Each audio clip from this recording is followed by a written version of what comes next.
best stride as they come to the wire. Uncharacteristic.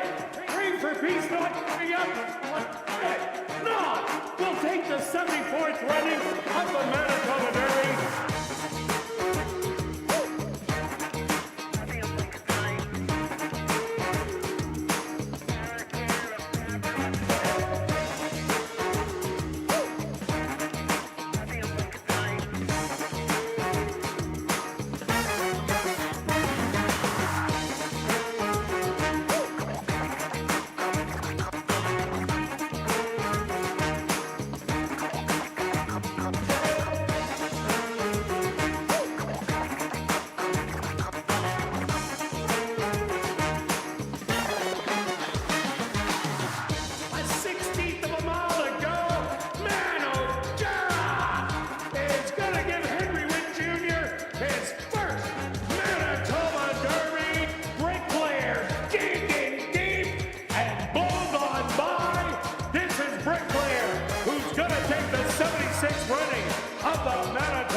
Who's going to take the Manitoba Derby?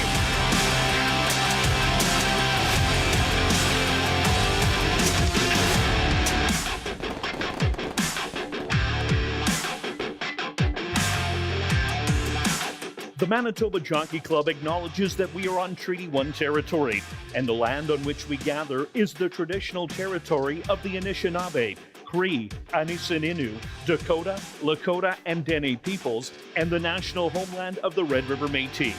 We pay our respects to the First Nations and Métis ancestors of this land. And welcome everybody to ASD Live, brought to you by Manitoba Liquor and Lotteries, day 43 on the racing calendar. Quick look back at yesterday's racing action. Who was hot?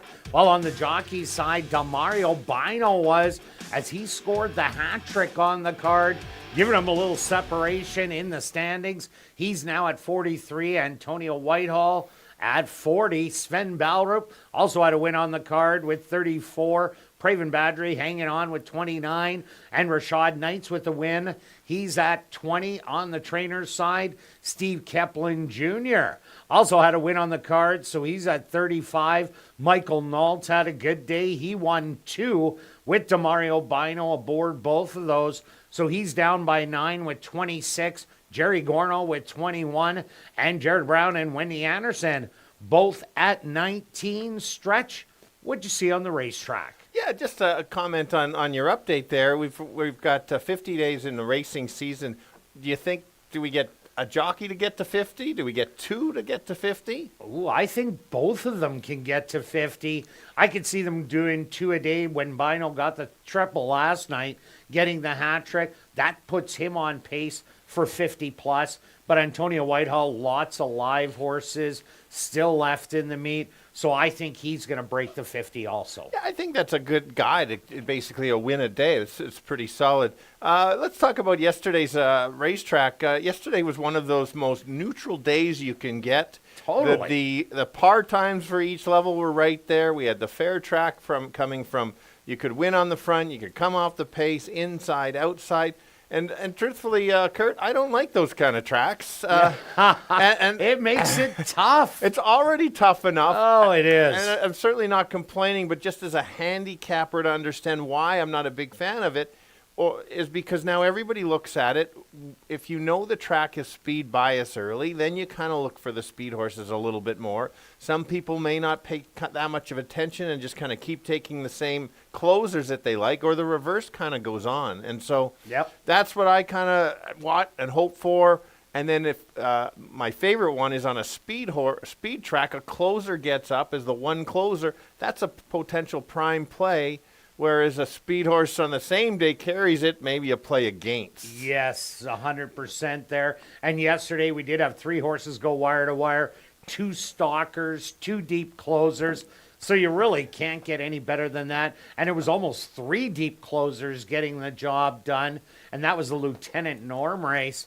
So what do you think? I looked at the racetrack. It looks almost the exact same as yesterday. I think it's going to play the same. I agree. So it's already tough. We've got a good card. We'll talk about some of the incredible stake races and allowance races as we go. But I'm ready. Should be good. Yeah, hopefully I don't. Last 2 days I had to use the bailout in race number 7. Hopefully we can make a little bit of money beforehand. If Flintlock would have won early yesterday, I would have been on a roll. But here we go. We're going to kick it off with an allowance race. 4 2-year-old maidens. They're going to go 5.5 furlongs.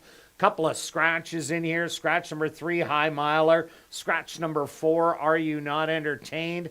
Makes it a trio, so no superfecta, no triactor, no show wagering. And maybe Stretch will call the first. Yes, thank you. Maybe I'll go stand in the grandstand and watch the races. That's fair. I don't know. It's been about, 41 years since I've done that. Wow. Yeah, a long time. Yeah, no, this is one race that most of the names I could even get right in this one. Unfortunate with the scratches here. It is what it is. It's the first race. We still get to see what these 2-year-olds are all about. Definitely. The 2 is kind of based on who's run so far. Is kind of jumps off the page for me. Has run against some very nice runners, multiple stake winners in here. The horse had a bit of trouble last time. A better break, runs kind of similar to the last race, should win. Yeah, no doubt about it. Has run against some really tough ones and ones that I expect that haven't graduated are going to graduate very soon. Let's talk about the first-time starter, number 5, Tudu Corazon. This horse, the dad, heart-to-heart, 15 wins, over $2 million in earnings, but was always running on the turf at a route of ground. Did run on the poly in its first start of the lifetime. Went wire to wire, going 6 furlongs. The mom, Junior's Joy, only had 1 win, $14,000 in earnings. 2 siblings. One is still a maiden. The other is a 2-time winner of $85,000 in Woodbine and at a route of ground. So the breeding on this one is all about turf. We're going to see how it does on the dirt today. The workouts are pretty solid. Yeah, that was the key. That's why I put this my second selection. That last workout's pretty solid. That's why I made it there. And Mike is good with the 2-year-old, so that's why I'm 2-5. Yeah, and Ranger Town, this is a horse that has experience. Maybe that experience will play in and fill in your exactor. Maybe a huge upset win, but I'm giving it 2, 5, and 1. Now we're going to carry on to race number 2. It's our co-featured event. It's the Manitoba Matron for older fillies and mares, going 1 mile and an eighth. There is one 3-year-old in here. Stretch, what about this race? How good is this? I truly believe all 5 of them in here can win it with their effort. 100%. And so I don't have yours in top, but I completely understand. I would not be surprised. And I backed down off of Burrow Down. Yeah, that's after fair. The last 2 has kind of regressed. So I might as well take a shot at a bit of a price. No, that absolutely. It's a little bit of the tricky part is that, one, they're all very good. It's how the race is going to go. Is the 1 going to go? Is the 3 going to go? It's one of those kind of cat and mouse games. I think the 4's going to go. Okay, so you think the 4's going to go. That's why I have the 4 on top. That's fair. So I'll just talk about Burrow Down. Yeah, I'm back with her. Last time I was disappointed. 2 back, I gave her an excuse. I hadn't seen her. That last one does worry me, but she has a nice workout coming in. She's won twice at the distance, which is important. She won big last year at this time.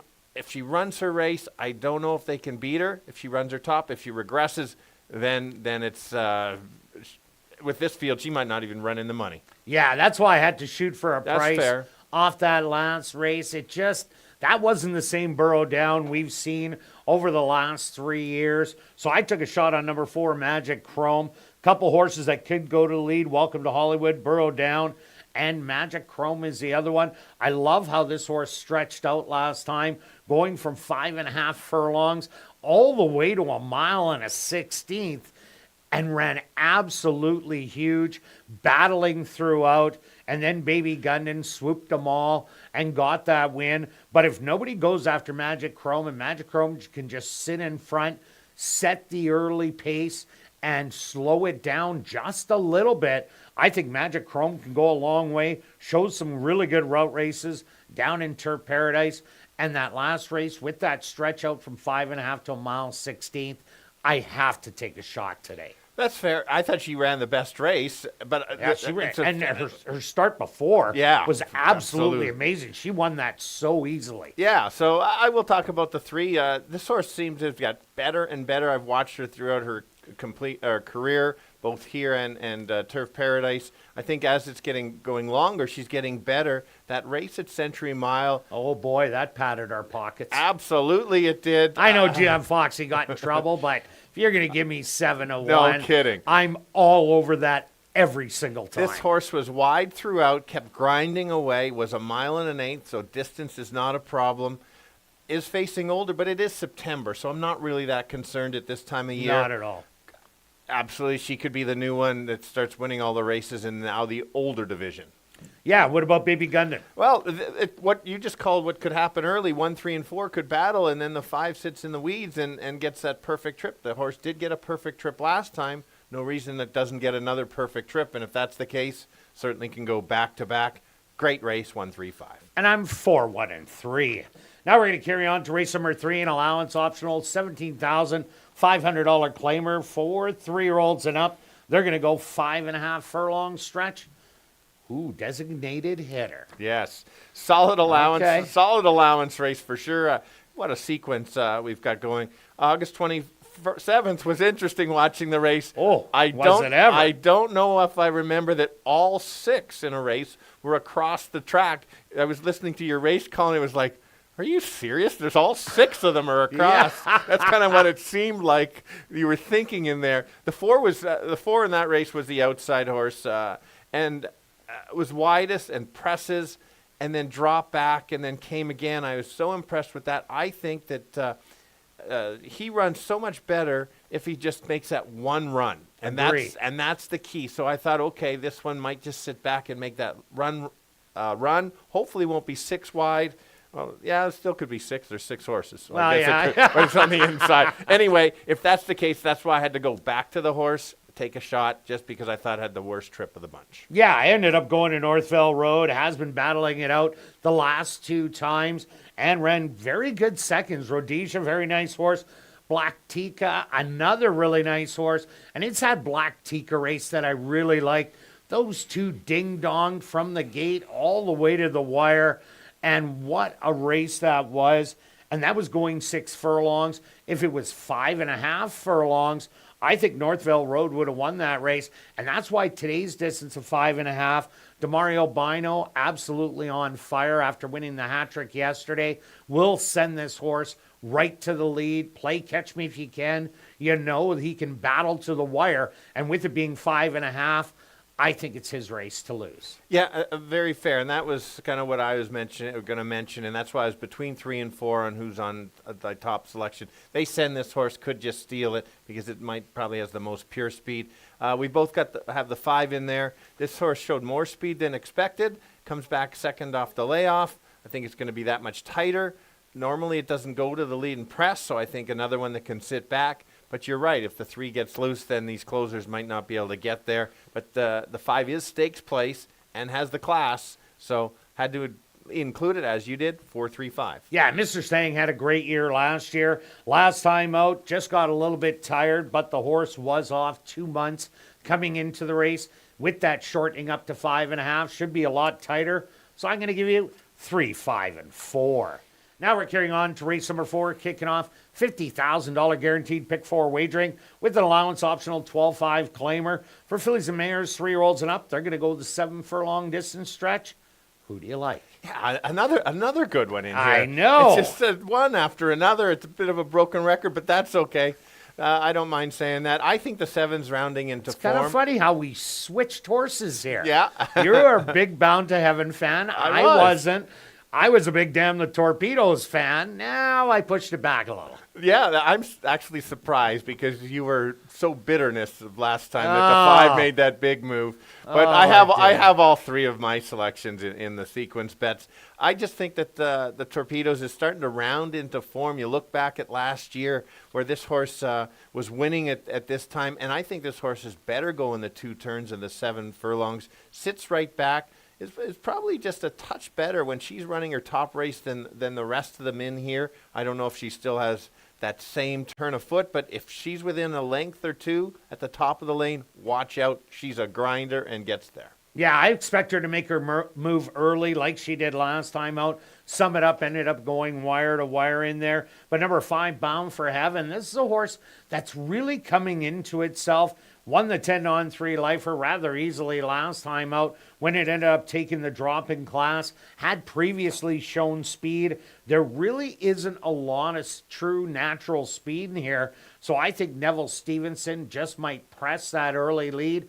And if it does shake free, I think can go a long way. And they're getting Lasix today, which can always help. Yeah, I'm with you. The 2 back, 3 back was the key for me why I kind of jumped on board because this horse made that big move. Trying the 2 turns, I think this horse could be even better going the 2 turns. And I've been a huge fan of Distinctive Deb all the way along, even the last time that it lost to Sum It Up and beat Damn the Torpedoes. So that's kind of the horse that I'm gauging a lot of these horses on. Good call. I didn't know where else to go. I'm taking a bit of a chance on the 1. It's 7 furlongs along the rail. This horse, big effort last time. I think this horse may try to go to the lead. Gets that rail, doesn't have to have it, but just might get that dream trip. I think needs that perfect trip to maybe win it and also potentially improve a little bit. But I think the horse certainly has a shot. That's why I went 7-1-5. Well, rail draw is absolutely huge, and that's why I went to number 2, I Am Mila. If you notice something on these 2 horses, I Am Mila was DQ'd early on, and that was on July the 8th, but that decision was reversed. So now I Am Mila got the win. Mineral Rights is still only a 1-time winner instead of a 2-time winner. So just if you hadn't seen that in there or you thought you saw it, it was just reversed last week. So I Am Mila ran huge last time out, got beat by Bound for Heaven. She's run really good around 2 turns, will be forwardly placed on the inside. I'm going to give you 5, 7, and 2. Now we're going to carry on to race number 5, our other co-featured event. It is the Gold Cup for the boys 3 and up. They're going to tackle that 1 1/8. And looks like we're both ready for the rematch. Absolutely. What a sequence. And so we got 5 and 6 are going to be the 2 horses that are being bet. But that does not mean the other ones can't win this race. That 1 1/8 is everything. Yeah, for sure. But I am going to go back to Judo. I bet this horse last time, and I felt the horse didn't lose. And why I mean that is because Malibu run the career best last time of the lifetime. Figures, in fact, that race were the highest of the meet so far, even faster than the Derby. And so full credit to both of them, but I'm not going to downplay that the 5 didn't run very well because it certainly did. I think this horse likes to run it. It has a target in front. Had to go to the lead, which is fine. Yeah. But his best races, I've noticed, is he sees him, grinds it, and takes over. Do you think Jaws is going to the lead? No, I think Judo's going to try it one more time. Okay. And I really like the move that Ronaldo Cumberbatch gave on Malibu SS. With Judo having that loose lead, he moved early and engaged Judo at about the 2.5 furlongs. And they were just nose and nose all the way to the wire. It was quite the fight. And Judo did not give up, even though it did cut those early fractions. But I think Judo goes to the lead. Malibu is going to try and make that move again. But I'm just waiting for this rematch. Even with the rest of them in here, that's what I'm going to be really looking for. Yeah, for sure. I've included the 1 as my 3rd selection. This horse won the race last year. And the year before. Yeah, I was pretty sure of that. Yeah, back to back. And seemed to wake up last time for whatever reason. And when this horse woke up, has a workout coming in. Yes, was obviously some lengths back of the other ones, but maybe it can close a gap a little bit. So I didn't want to leave him out just because I know how good Magic Tiger is. 5-6-1. And I threw in number 3, McKegg. McKegg has a really good running style for this race. will be right in behind Judo and Malibu SS. Probably sitting in about 4th in here. I think is going to make a rally. Has yet to win this race, but has been placed in the Gold Cup 2 years ago. So I'm going to throw it in for 3rd and give you 5, 6, and 3. Now we're going to carry on to race number 6, a $5,000 claimer for 3-year-olds and up that are non-2-lifers. They're going to go 6 furlongs. Scratch number 4, Hot Cake. Stretch, what about this one? Well, it's a non-2. There's going to be a big favorite. Yeah. The big favorite has Seconditis. 6 seconds out of 14 starts. Yeah. Lacks value, loses length since going 6 furlongs. Like, who would ever take this horse as their top selection? This guy. Oh, there we go. Okay, you can explain why and try to sell me on a bad value horse that I think does certainly a used horse. I'm going to talk about the 3 at 15 to 1, a little better value. I like this horse's change. Rooster. The Rooster. You've already cashed a bit. I'm probably late. Yeah. I'm already late to the party, but that's okay. I'll take a shot. We even talked about it off camera after how this horse came off the pace and made a nice move. It's huge. It was in the Manitoba breds, but Delvecchio's, yes, Manitoba bred, Yeah, but whatever. but wide open. Yeah. Solid 75 / first level allowance. Correct. So I just like how this horse has made that move, sets it up for this race on the improve, lightly raced, maybe today. Well, this is the one that potentially can beat the 2. But go ahead, try to sell the public to your Seconditis horse. Well, yeah, I've been picking Seconditis horses, but this isn't that bad of a Seconditis horse. That last race, it got beat by another horse that dropped in from the 10,000. I called Lemon Twist winning the race, but conspiracy theorist ended up getting it. Who you bet, by the way. That I did have, but I was surprised that it ended up losing the race. There is no massive dropper in here. There is another 10 dropper in number 7. Better make that 2. But Lemon Twist ran so huge last time. Today's the day. What if it isn't? Well, then it's Seconditis again. All right. And it chews up my money. I'm a glutton for punishment. You know that, Stretch. Absolutely. I'll take the 7. I'm not even. You've already talked about the 2. Second pick. Just put the place money on the 7. The 2. The 7 drops out of a key race. Made a bit of a slow start, then made a wide move, and then kind of flattened. Take a look at the fast run time. 112 and 4. Multiple horses have come out of that race and won. I think this horse has only had the couple starts, drops. I think potentially some improvement. Found the right spot. Had to include it. 3-2-7. And I'm 2-7 and 3. Now we're going to carry on to race number 7, a $7,500 claimer. 4 3 and up maidens. They're going to go 6 furlongs. Scratch number 8, Mama's Edition. Not an easy race in here. No, I'm going to start, but if we could put this on the screen, I do not like my selections. I've got to put some picks up there. I like your 9. I'll let you talk about the 9, but if the 9 wins, I'll take the credit because I just wanted to let you have your glory. I'll talk about the 5. The reason I did put this one first, just because this horse tried something last time, went so fast early, above par, basically the allowance level of speed early. Of course, the horse is not going to be around. Now cuts back. Maybe this will wake this horse up. There's that couple races that this horse had trouble. I backed it. The horse didn't run. I'll give this another chance, kind of, not betting the horse to win, just including it in my pick 4. Yeah, I see all kinds of speed in here. The 1 Will to Par, the 3 Sergeant Philco, the 6 Do Not. So I went to number 9, Mo Mambo, had a real wide trip last time out, and going 7 furlongs, you get caught on the outside. It's not going to work out well unless you're much the best. 3-4 wide, maybe more like 5 or 6 every step of the way. The horse did gain a little bit of ground. The winner won by almost 7, so it looks worse that it's 5th beaten 11. The previous start ran against Gopher at the maiden allowance level. Ran a great second in there. Gopher has since come back. Absolutely crushed non-2-lifers. So with all the speed in here, I think Mo Mambo sits back, watches the action, and then scoots by him late. Yeah, absolutely. I like your pick. Very must-use for sure.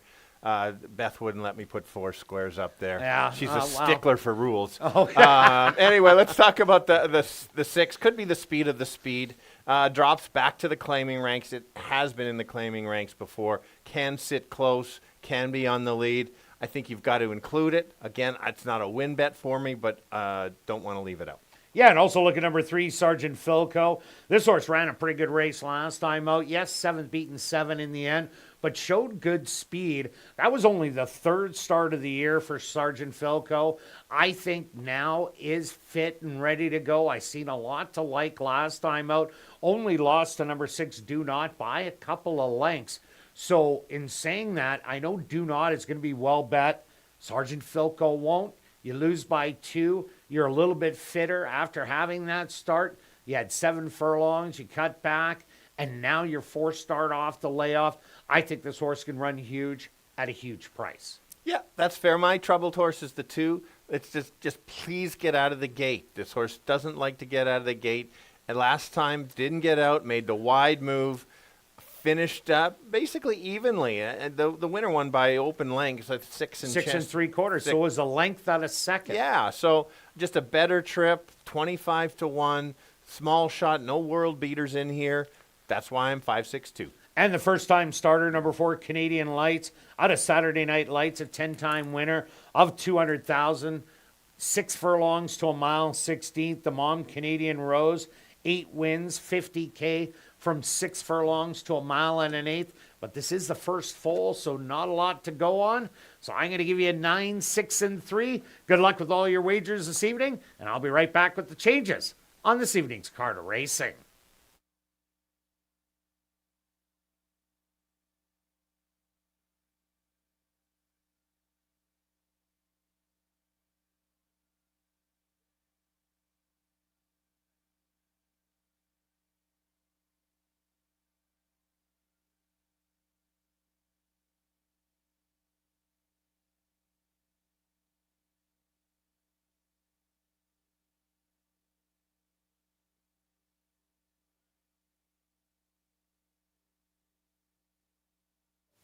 And if everybody can get their pens and programs ready, here are the changes on this evening's 7-race Card of Racing. Turning your programs to race number 1, scratch number 3, High Miler, and scratch number 4, Are You Not Entertained? And because of those 2 scratches, there'll be no superfecta, no triactor, and no show wagering. Now turning your programs to race number 2, our co-featured event, the 44th running of the Manitoba Matron Stakes, presented by Ampere Electric. There's just some overweights. Now turning your programs to race number 3, kicking off Jackpot Pick 5 wagering. There are no changes. The Jackpot Pick 5 carryover, just under $185,000. Now turning your programs to race number 4, kicking off $50,000 guaranteed pick 4 wagering. Number 5, Bound for Heaven, will run for a claiming price of $12,500. Now turning your programs to race number 5, our other co-featured event, the 68th running of the Gold Cup, and just a few overweights. Now turning your programs to race number 6, our VIP Fan of the Night race, scratch number 4, Hot Cake. Now turning your programs to race number 7, scratch number 8, Mama's Edition. Well, an absolute beautiful evening for racing here in Winnipeg. Well, you see, you don't give me food, you give me money so I can bet the ponies. Mm-hmm. I like that. It's a new one. Isn't it? I like that one. Oh, yeah, I bet you do. Look at your eyes. It looks like I'm a sardine or something, and you're hungry. Under partly cloudy skies, the temperature, 22 degrees Celsius or 71 Fahrenheit. Light wind out of the northwest at 19 kilometers an hour or 12 miles an hour, and the track is listed as fast. A fast racetrack for this evening's 7-race Card of Racing. We're going to kick it off right here in race number 1 that goes to post in 18 minutes.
And be sure to enter your name for a chance to be our VIP Fan of the Night.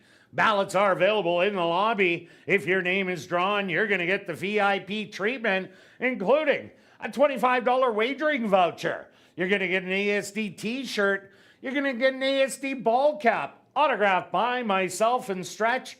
Then you get to come up to the press box, watch me call a race, then go visit the horses in the paddock, and then it's off to the winner's circle to get a framed photo with the winning horse. And if you're new to racing, make sure you stop by and see Brad and Roger at the Fan Education Center, located on the main floor. It's also the place to open a free HPIBet.com account so you can bet the races right from your phone. Even better, if you open a new account and wager $100, you're going to get $100 in bonus money. Have a great evening of racing.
And welcome down to the paddock for race number 1. We're kicking off the Tuesday night card of racing with an allowance race for 2-year-old maidens. They're going to go 5.5 furlongs.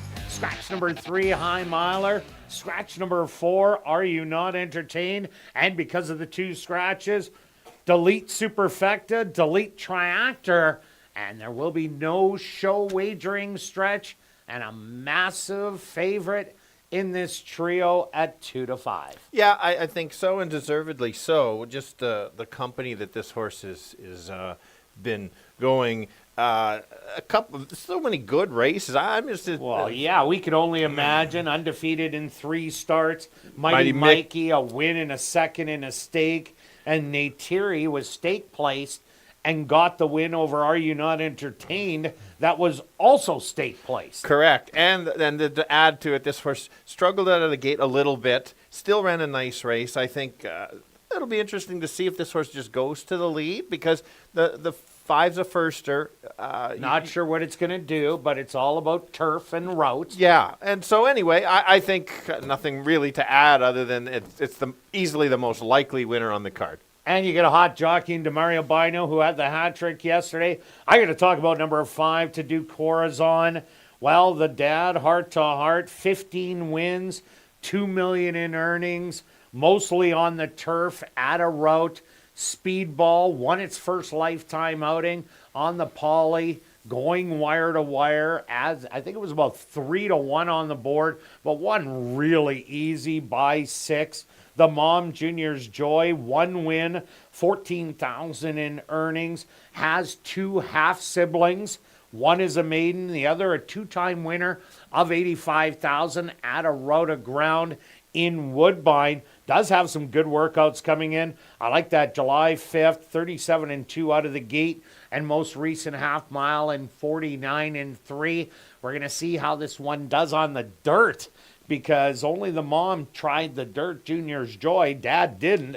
So it's kind of interesting how this one is going to play out. But if it's anything like the dad, watch out. Yeah, why not give it a shot for sure? The one has the most experience, has shown some brief speed and then faded. But take a look at how far some of the winners and second place horses were finishing. Omaha Warrior came back in that race a few back. So this horse is still trying to figure it out, and at 2 years old, somebody you need a light bulb to go on and just figure it. You got a new jockey, potentially. Sheldon Chickeness, who won a race yesterday. Correct. Got the job done. And so those are the 3. Let's go to our wagers here in race number 1, Stretch. What do you have? I'm going to play a $5 pick 3. Leaving out your horse, apparently. 2. Of course you are. With 1-3, with 3-4, making a $5. That's why it's 20. If you wanted to do just a $1, depending on your budget, it would be $4. Well, after the last 2 race days, yes. Wait until the last race. And then you get the bailout special. I'm going to go after the daily double. I'm taking the 2 in here and the 4 in the next one. Taking a $20 one. Good luck with all your wagers here in race 1. We'll see you back for race 2.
The horses are on the track for race number 1.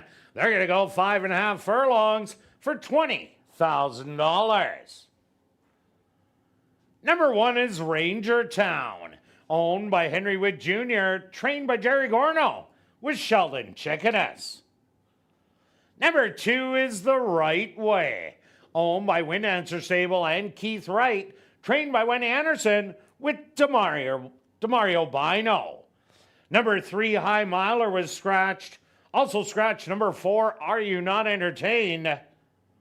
Number 5 is Todo Corazon, owned by WRA Ventures, Anderson Livestock Stable, and Hillside Farms, trained by Mike Taphorn, with Ronald Alley. And ladies and gentlemen, please take note, with the scratches here in race number 1, there'll be no superfecta, no triactor, and no show wagering. Post time for race number 1, approximately 4 minutes away.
We've got 3 competitors, horses going 5.5 furlongs. We've got 1 filly. That's the 2.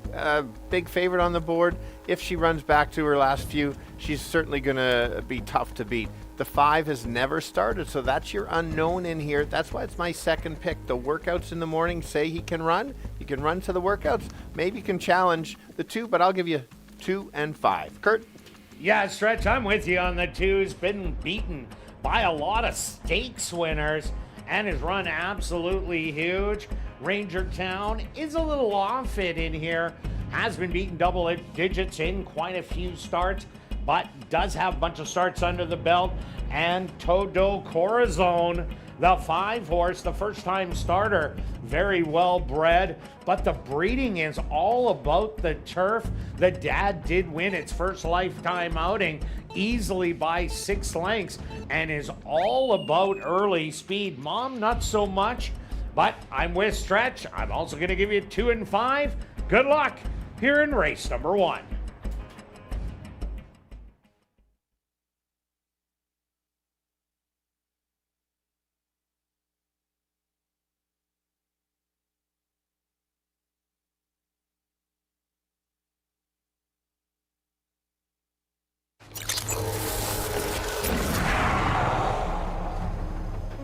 It's now 2 minutes to post time at ASD.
It's time.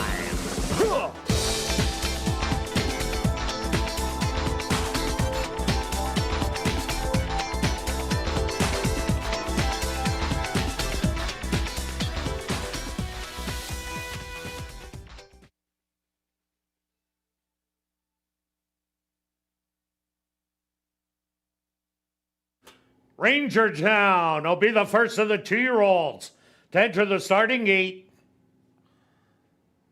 Next in, the 1-5 favorite, the Right Way. She's found her spot. And now just waiting on Todo Corazon.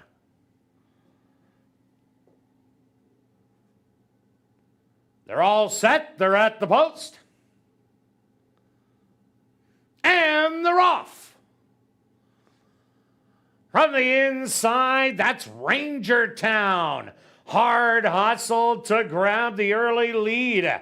The Right Way in between horses, and Todo Corazon will take the 3-wide path as there's only a length and a half from front to back. Rangertown in the inside, the Right Way patiently in between horses, now starts to move through an opening quarter of 24-3. The Right Way with the lead. Todo Corazon to the outside, trying to give it its all. Rangertown sticking around on the inside, and as they spin out of the turn, it's going to be the Right Way with the short lead. Rangertown to the inside, and Todo Corazon 49-1 for the half mile, and the Right Way is now just pulling away, and it's going to cruise to an easy victory. The Right Way takes it by 7. Rangertown in second. Todo Corazon rounds out the 3.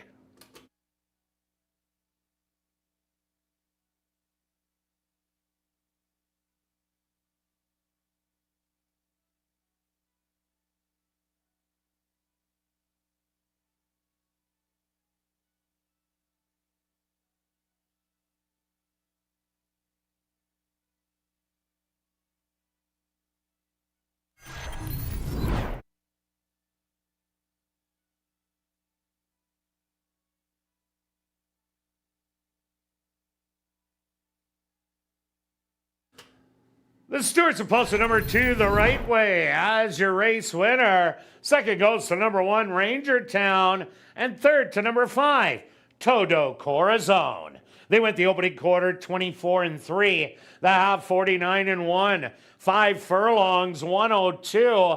Time for the 5.5 furlongs, 109.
Now entering the winner's enclosure, the official winner here in race number 1, that's number 2, the Right Way.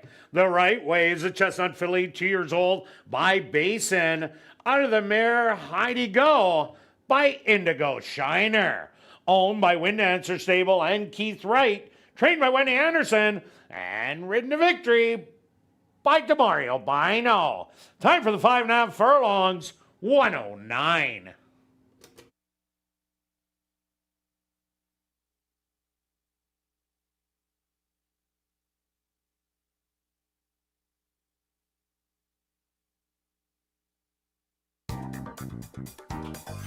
Race 1 is official in the upcoming second race.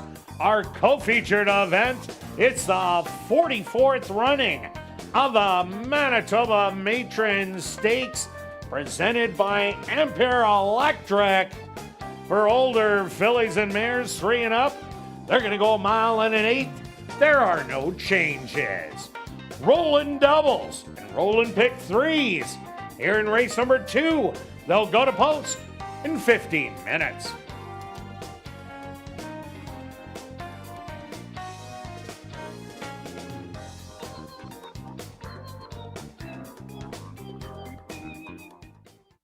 Assiniboia Downs has a 50-50 draw that will take place each and every race night. Tonight's jackpot is $430 and growing. Tickets are 1 for 10, 10 for 20, 50 for 50, or 200 for $100. You can get those tickets at Guest Services, the VLT Cashier's Cage, from the designated roaming 50-50 ticket seller, or just go online at 5050.asdowns.com. The draw will take place at 10 p.m. tonight, and proceeds do benefit Final Furlong and the Winners Foundation. And take note that you do not need to be in attendance to win. Just check our website at asdowns.com for the winning number. Also, don't forget to check out our 140 VLTs in our spacious Club West Gaming Lounge, located on the second level of the grandstand and open daily from 10 a.m. to 1 a.m. And tonight and every race night, we will be drawing for $500 in cash at 11:30 p.m. during Crazy Hour in the VLT Lounge, and it's absolutely free to enter.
And welcome back down the paddock for race number 2. It's our co-featured event, the 44th running of the Manitoba Matron Stakes for fillies and mares, 3-year-olds and up. They're going to tackle a mile and an eighth.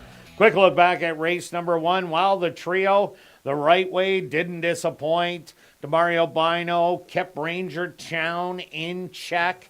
And then when it came to running down the lane, just ran off on him. Yeah, for sure. One ran an improved effort. I like that to see. Big improved Yeah, so effort, it's but good to it was that experience under the belt where the other one didn't have that For experience. sure. Here we go on an incredible next bunch of races with stake races, starting with this one. Wow, welcome to Hollywood 1 to 2. Yeah, I guess they watched the same race we did Okay. back at Century Mile. This horse is on the improve. I think this horse, but Jake's on camera. I didn't introduce him. It's Julia had enough of us. Needs a break. But here we go. I'll start with my top selection, Burrow Down. She's won 10 races here at ASD, 11 lifetime. She just lives at this track and wins races. She won this race last year, went to the lead, won by 5. Her last effort worries me a little bit, but she has a workout coming in. I think she's going to be forwardly placed.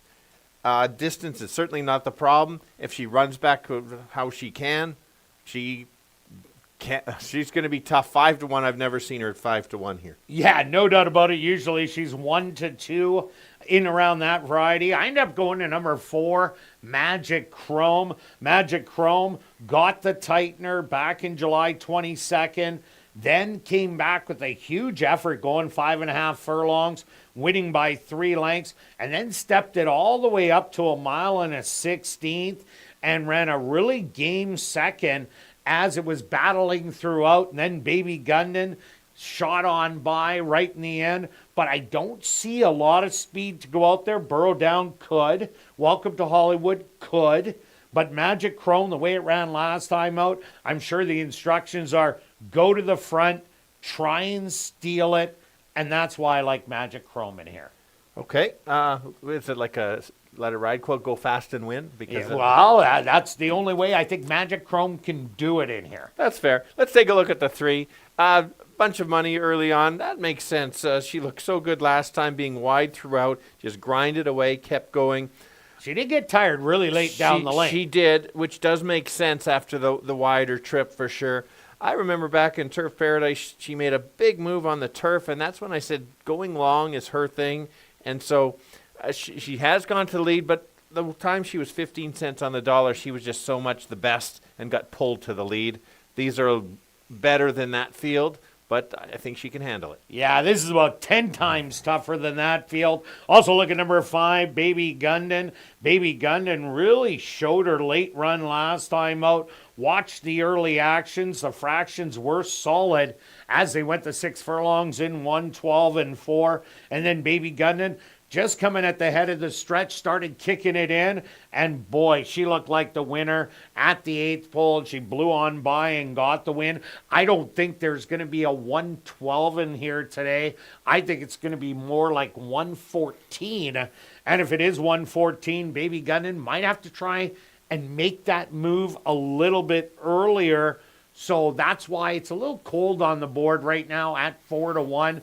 But the 3 has taken all the money. But if there is a battle, Baby Gundan, same kind of race, same kind of result could happen. Yeah, I'm with you. And that's a good for the people watching on the time to understand that if they're going fast or slow, if the horses can close or not, or they're battling up front. The Tuesday other one, 8 to 1. It's going to be a long shot, but this horse certainly can run, has run multiple good races. This horse sat off the pace last time, only lost to the 5 by a length and 3/4. I think she's in the mix too if she gets the right trip. If some of them battle, she could just sit back or sit close and get a jump on the horses. She's a runner as well. Yeah, I think she's going to be sitting 4th in here. Baby Gundan will be sitting last. All right, let's go to our wagers here in race 2 stretch. What do you have? I simply have a $10 exactor box, 1 and 3. And myself, I'm doing a $10 exactor wheel, 4 with 1 and 3. Good luck with all your wagers here in race 2, and we'll see you back for race 3, kicking off Jackpot Pick 5 wagering.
Assiniboia Downs is proud to present our co-featured event here in race number 2. It's the 44th running of the Manitoba Matron Stakes presented by Ampere Electric. They're going to go 1 mile and an eighth for $50,000. Number 1 is Burrow Down, owned by Gerald Babchishin, trained by Mike Taphorn with Demario Bino.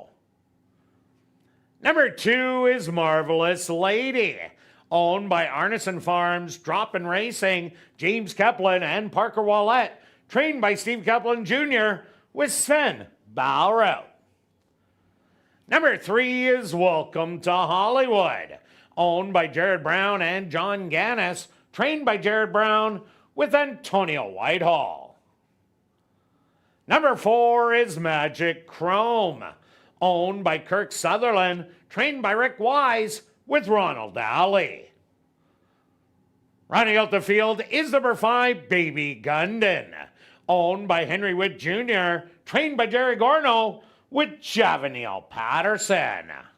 Following the running of the Manitoba Matron Stakes, Larry Liebrick will make a presentation to the winning connections. The Manitoba Matron. Here in race 2, they'll go to post in approximately 4 minutes.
All right, here we go. The girls going 1 mile and an eighth, a long run to that first finish line. Don't worry, they go around again. Let's start with the 1, the Queen. She has won 10 times here at ASD. The last 2 races haven't been her best, but when she runs, she can be right there. She should be forwardly placed. She can battle and then make her move and try to pull away. Nice workout coming in. The new youngster coming to the crowd, the young one, the 3-year-old, that's the 3. She just came back from Century Mile in Edmonton. From a nice trip going on 1 mile and 1/8. Now she tries the older. I think she can be right there. And the one that beat them all last time out, that's the 5, getting nice value at 4-1. If there's a battle early, she'll be coming late. 1, 3, and 5. Kirt? Yeah, Stretch, I ended up going to number 4, Magic Chrome. I think this horse is peaking coming into the race. 2 outs ago was such an easy victory. Yes, at the first level allowance, but then jumped up to the stake, battled every step of the way, and only lost by a length. And that was jumping up from 5.5 to 1 mile and a 16th. Now has the air in the lungs. I think might be the controlling speed, and I'm loving 6-1. I agree with you. Number 1, Burrow Down. She is the queen. But the last couple races, she didn't look queen-like. Maybe she'll reverse her form today, as she has won this race back-to-back.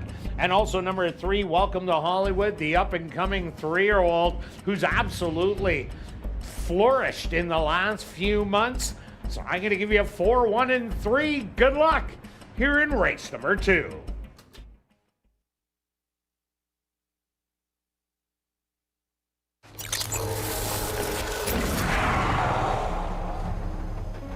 It's now 2 minutes to post time at ASD.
Post time! Huh.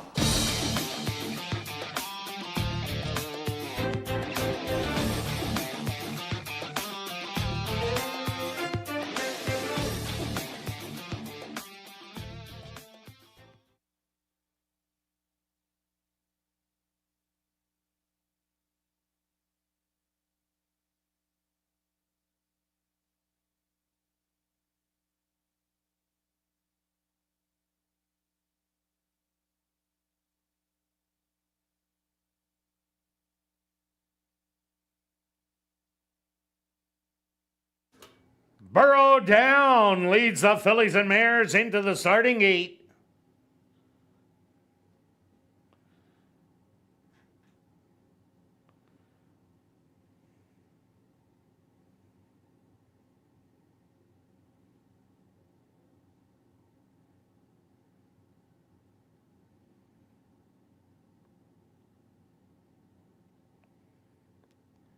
Marvelous Lady getting a little extra help from the gate crew. Walks right in.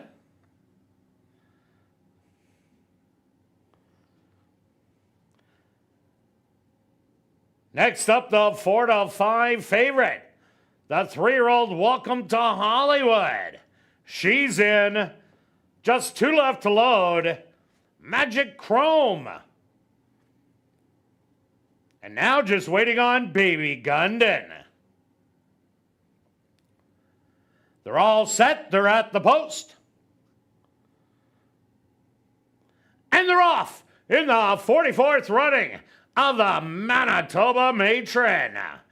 From the inside, Marvelous Lady showing a little bit of speed, as is Welcome to Hollywood, who's running a little erratic with the gap, but she now has the lead to the outside. Magic Chrome will be her nuisance early on. Settled back in third, Baby Gundin.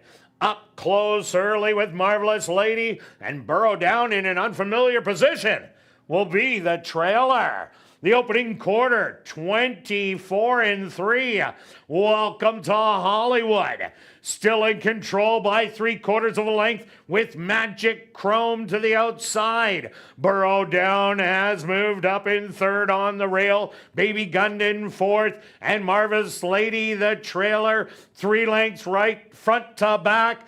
A quick half mile, 48-2. Welcome to Hollywood. Still running easy, has now opened up the advantage to 2 lengths. On the inside, burrow down, starting to move, as is Baby Gundin to the outside. From the back of the field, Marvelous Lady, and that's it for Magic Chrome. 3/4, 1:13-3. Welcome to Hollywood. Still sustaining the 2-length advantage as they hit the head of the lane. The 3-year-old filly is gonna try and put the win string on the line. Burrow down, not giving up is the main danger as they're coming down the lane. Welcome to Hollywood. Burrow down says, "This is my turf and I am the queen." And she's going to take the Manitoba Matron. Welcome to Hollywood in second. Very close for third between Marvelous Lady and Baby Gundin.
The Stewart's supposed to number 1, Burrow Down as your race winner. Second goes to number 3, Welcome to Hollywood. A photograph has been called to determine the show position. They went the opening quarter 24-3, the half 48-2, 6 furlongs 113-3, the mile 141. Time for the mile and an eighth, 155-3. Results of the photo show number 5, Baby Gundin. Finishing third and fourth goes to number 2, Marvelous Lady.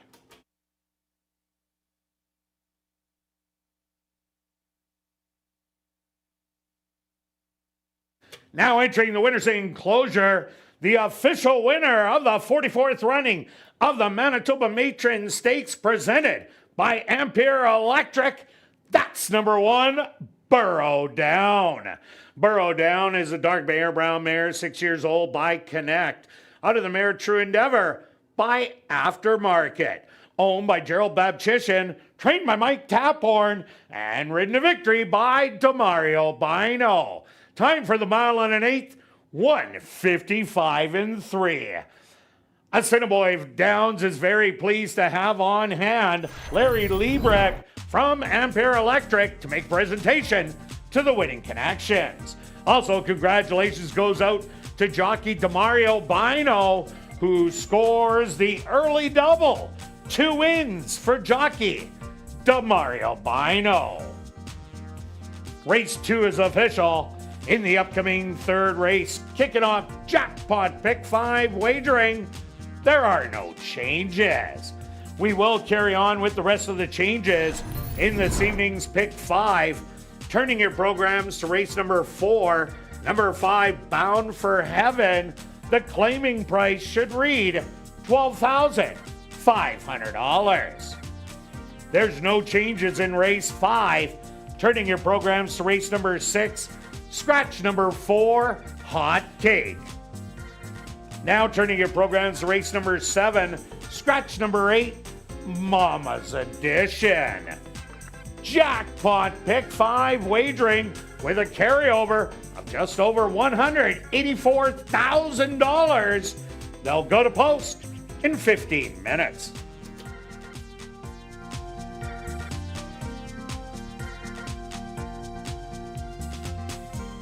And don't forget to explore the 140 VLTs in our Club West Gaming Lounge, located on the second level of the grandstand and open daily from 10 a.m. to 1 a.m. And remember, we do have a $500 Crazy Hour free cash draw that will take place at 11:30 p.m. each and every race night. And there's only 7 days of live racing remaining in the 2025 season. Join us tomorrow at 7:30, and then the final 3 weeks, it's Tuesdays and Wednesdays at 7:30 p.m. Don't miss your chance to do the Downs.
And welcome back down the paddock for race number 3, kicking off jackpot pick 5 wagering with an allowance optional 17.5 claimer for 3-year-olds and up. They're going to go 5.5 furlongs. Quick look back at race number 2. Wow, for a little 5-horse field, what a race that was, Stretch. The 3-year-old filly tried to hang it on him, but the queen, she just didn't get up, and it was all about that last 16th of a mile. And that favored Burrow down. Yeah, absolutely. She looked different watching it live early on, and then in the backstretch, Burrow down. I'm speaking of started to make her usual move. I like what Hollywood tried to open it up and just get to the wire first. Just came up a little short. Exciting race. She certainly belongs, Hollywood, in this category. Oh, we're going to see her probably for years to come. Yeah, so that's exciting. And she's going to be a beast. For sure. Here we go. Kicking off the pick 5. We're over the 200,000 already. I missed the fireworks on the 200, but anyway, we'll keep going. All right, Jake, let's go to the 4 as my top selection. I like the 4-1. This horse was 6 wide in a 6-horse field last time, pressing the pace. This horse is better just off the pace, making a nice move, and when he does that, he's very tough. And the last time, which is interesting, pressed early, dropped back. We call it the Z or the Z, depending where you want to go with Canada or the United States. Whatever. I get you. Finished with run. This time just sits back a little bit, makes the run. Is going to have to run down the 3, but I like the price because this horse does win races. I didn't like the trip last time, giving this horse another shot. Yeah, I went to number 3, Northville Road. Northville Road, gutsy effort last time out and did beat Designated Hitter, but lost to Rhodesia. But the time before that, what a race against Black Tika, battling the full 6 furlongs. Now they cut back to 5.5, and that's the key for me in here. Demario Bino has already won the first 2. He's looking for the natural hat trick. Had a hat trick yesterday. Hot rider, horse that should love the distance, has won 4 out of 9. I think Northville Road, if this somehow clears in here, wow, they're going to have a tough time catching them. Yeah, I don't disagree with you at all. Let's take a look at the 5. This horse showed some more speed than usual last time after being off a couple months and ran evenly. Got tired late, which totally makes sense. It's a tough field. You don't get any you don't get the race off in this group. I think this time can sit close and try to make a late run. 3 of 8 in the money. Again, it depends what the racing style is going to be, but another one that's stakes place that certainly can run. Yeah, number 2, Peso, was rather close to the pace last time out against Black Tika and Northville Road. Only ended up losing by 2 lengths. Had some time off since then. Couple nice half-mile works. Not getting a lot of money on the board right now, but this horse did beat Black Tika early on at almost 35-1. This could be a stalking upsetter. Absolutely. That another one of those runners in there. Let's take a look at the 6 Totalizer. I like the post position. This horse likes to stalk on the outside.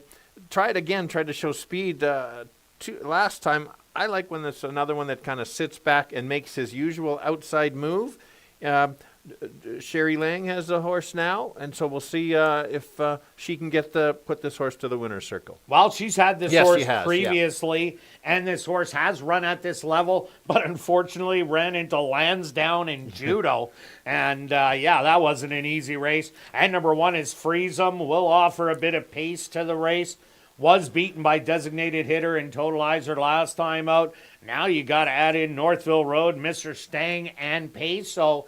Does have the advantage of the rail draw, but I think is in a little tough today, and that's why is double digits on the board. All right, Stretch, let's go to our wagers. Pick 5 time. One ticket. 1 ticket. I got 1 ticket. You need to borrow some money or something? I probably have to, but okay. It's a tricky sequence, so I couldn't make multiple tickets. I'm taking a chance on judo. I got 3, 4, 5 in here with 1, 5, 7 with the king, the 5, and then a bunch and a bunch to finish it off. I like your ticket. You're taking a shot in this leg. You betcha. Might as well take the shot early. If we were partners, which we could be. Well, why don't we do that? Or partners, that's how I would play 2 tickets. All right, and I'm going to key the 3 in here, 4, 5, 6, 7, then 5 and 6, then 2, 7, and then I'm going to round out with the all button, for $25.60. Good luck with all your wagers here in race 3, and we'll see you back for race 4, kicking off $50,000 guaranteed Pick 4 wagering.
The horses are on the track for race number 3. They're going to go 5.5 furlongs for $18,500. Number 1 is Freeze 'em, owned by Murray Clear Sky, trained by Sherry Lang with Sheldon Chickadas. Number 2, that's Peso, owned by Homer Thoroughbreds, trained by Jason Homer with Neville Stevenson. Number 3 is Northvale Road, owned by Henry Witt Jr., trained by Jerry Gorno with Demario Bino. Number 4 is Designated Hitter, owned by Neil Van Dorp and Tim Whitnick, trained by Carl Anderson with Chavanil Patterson. Number 5 is Mr. Stang, owned by Maria Isabel Moreno, trained by Carlos Moreno with Ronald Alley. Rounding out the field is number 6, Totalizer, owned by Murray Clear Sky, trained by Sherry Lang with Rashad Knights. Jackpot Pick 5 wagering. Here in race number 3, they'll go to post in approximately 4 minutes.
All right, the boys going 5.5. Very competitive race in this high-level allowance race going. I'm going to take a shot on the 4 horse at 5-1. I think that's the value play. This horse ran a nice race last time. Did get beat to the 3 horse, which is the current favorite, but I think with a better trip can sit back and make that late run, and when he does that, he's that much tougher. The horse that you got to catch, that's the 3. Should be on the lead, deserves to be the co-favorite. If gets the lead, could just steal it, likes the distance. And then another price horse that maybe complete the exactor, that's the 5. Very classy horse that has been lightly raced this year, but has the back class from other tracks. Certainly can sit back, make a late run. So let's go 4, 3, and 5. Kirt. Yeah, Stretch, I went to number 3, Northville Road. Gets to cut back in distance after this horse had 2 good races where it battled throughout all the way to the wire, only to run second. I think today is a little bit easier, but the key is the 5.5 furlongs. So that's why I'm taking him. I do like number 5, Mr. Stang. Got tired late, was off for 2 months. Now comes back, will be a lot tighter, and also gets cut back in distance, will be forwardly placed in here. So I think I'll have a big showing, and I do like your top horse, Stretch. Number 4, Designated Hitter. This horse has one big move, and if Javanil Patterson can time it right, definitely looking good at 5-1, but I'm going to give you 3, 5, and 4. Good luck here in race number 3.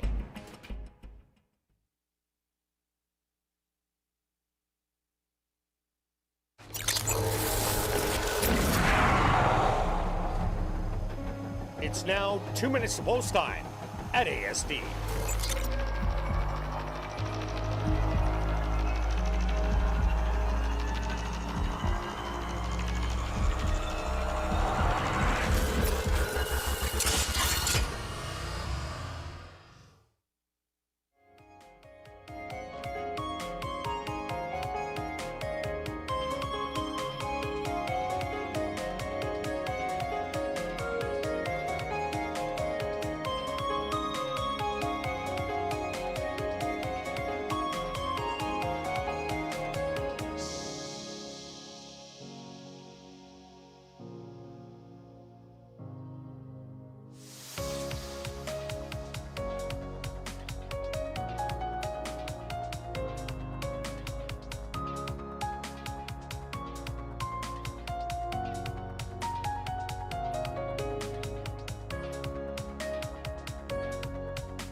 It's post time.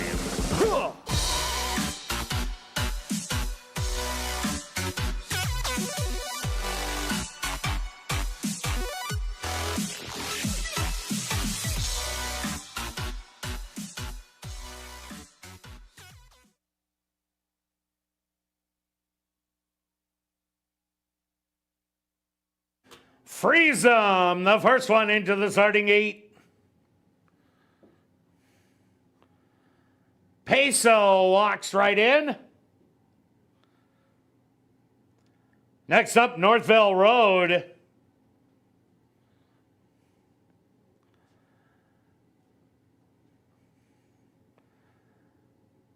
Designated Hitter is now in. Just 2 left to load. Mr. Stang. And now just waiting on the 9-5 favorite, Totalizer. The field is set. They're at the post.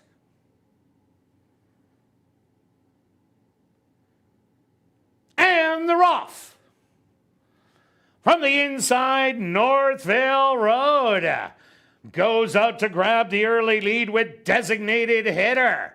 To the outside, settled back in third. That's going to be Peso. Mr. Stang to his outside. A gap of 3 lengths.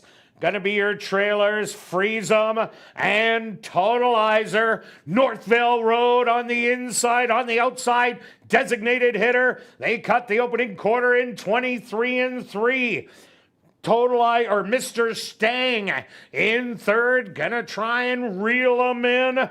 Peso back to fourth. Totalizer starting to get busy and freeze them. Can see them all. They hit the head of the lane, and it's Northville Road now with the lead by a half a length to the outside. Designated hitter gonna try and keep up. It's Northville Road, a 16th of a mile to go. It's Bino Day at the races. He's going to get the hat trick on Northville Road. Designated hitter in second. Third's going to go to Peso, and fourth to Totalizer.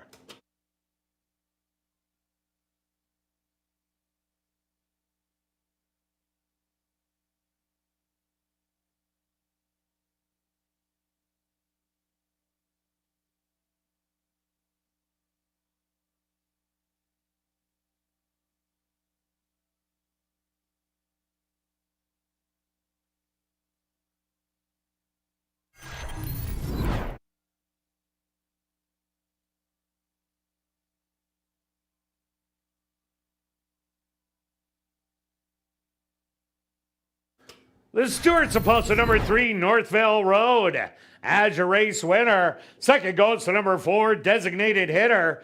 Third to number 2, Peso. And fourth to number 6, Totalizer. They went the opening quarter 23-3, the half 46-4. 5 furlongs, 59-1. Time for the 5.5 furlongs, 105-4.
Now entering the winner's enclosure, the official winner here in race number 3, that's number 3, Northville Road. Northville Road is a bay gelding, 6 years old, by Grayson, under the mare Sunshine Woman by Tis Deja Vu. Owned by Henry Witt Jr., trained by Jerry Gorno, and ridden to victory by Demario Bino. Time for the 5.5 furlongs, 105-4. Congratulations goes out to jockey Demario Bino, who scores the early pick 3, getting the natural hat trick for jockey Demario Bino. Race 3 is official in the upcoming 4th race. Kicking off $50,000 guaranteed pick 4 wagering. Number 5, Bound for Heaven. The claiming price should read $12,500. We'll carry on with the rest of the changes in this evening's pick 4. No changes in race 5. Turning your programs to race number 6, scratch number 4, Hot Cake. Turning your programs to race number 7, scratch number 8, Mama's Edition. $50,000 guaranteed pick 4 wagering starts right here in race 4. They'll go to post in 14 minutes.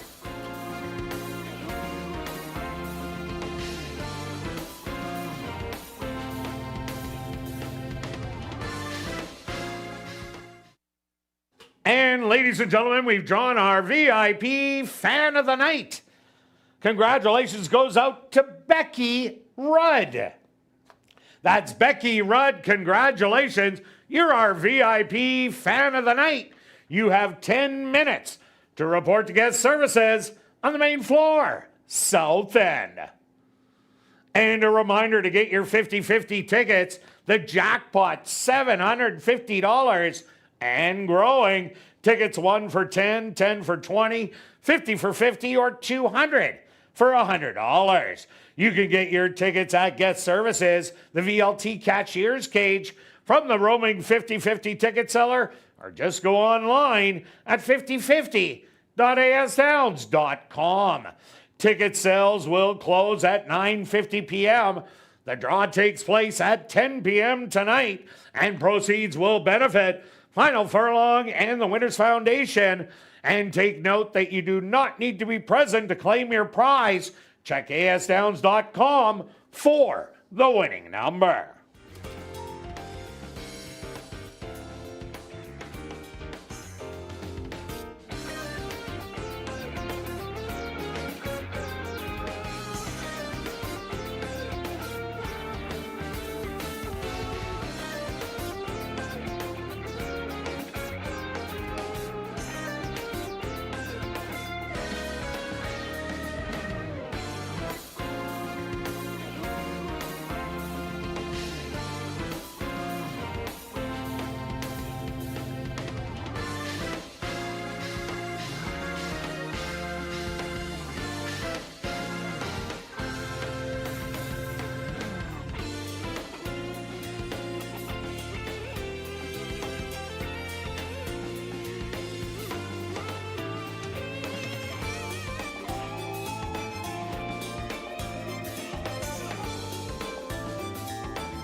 And welcome back down the paddock for race number 4.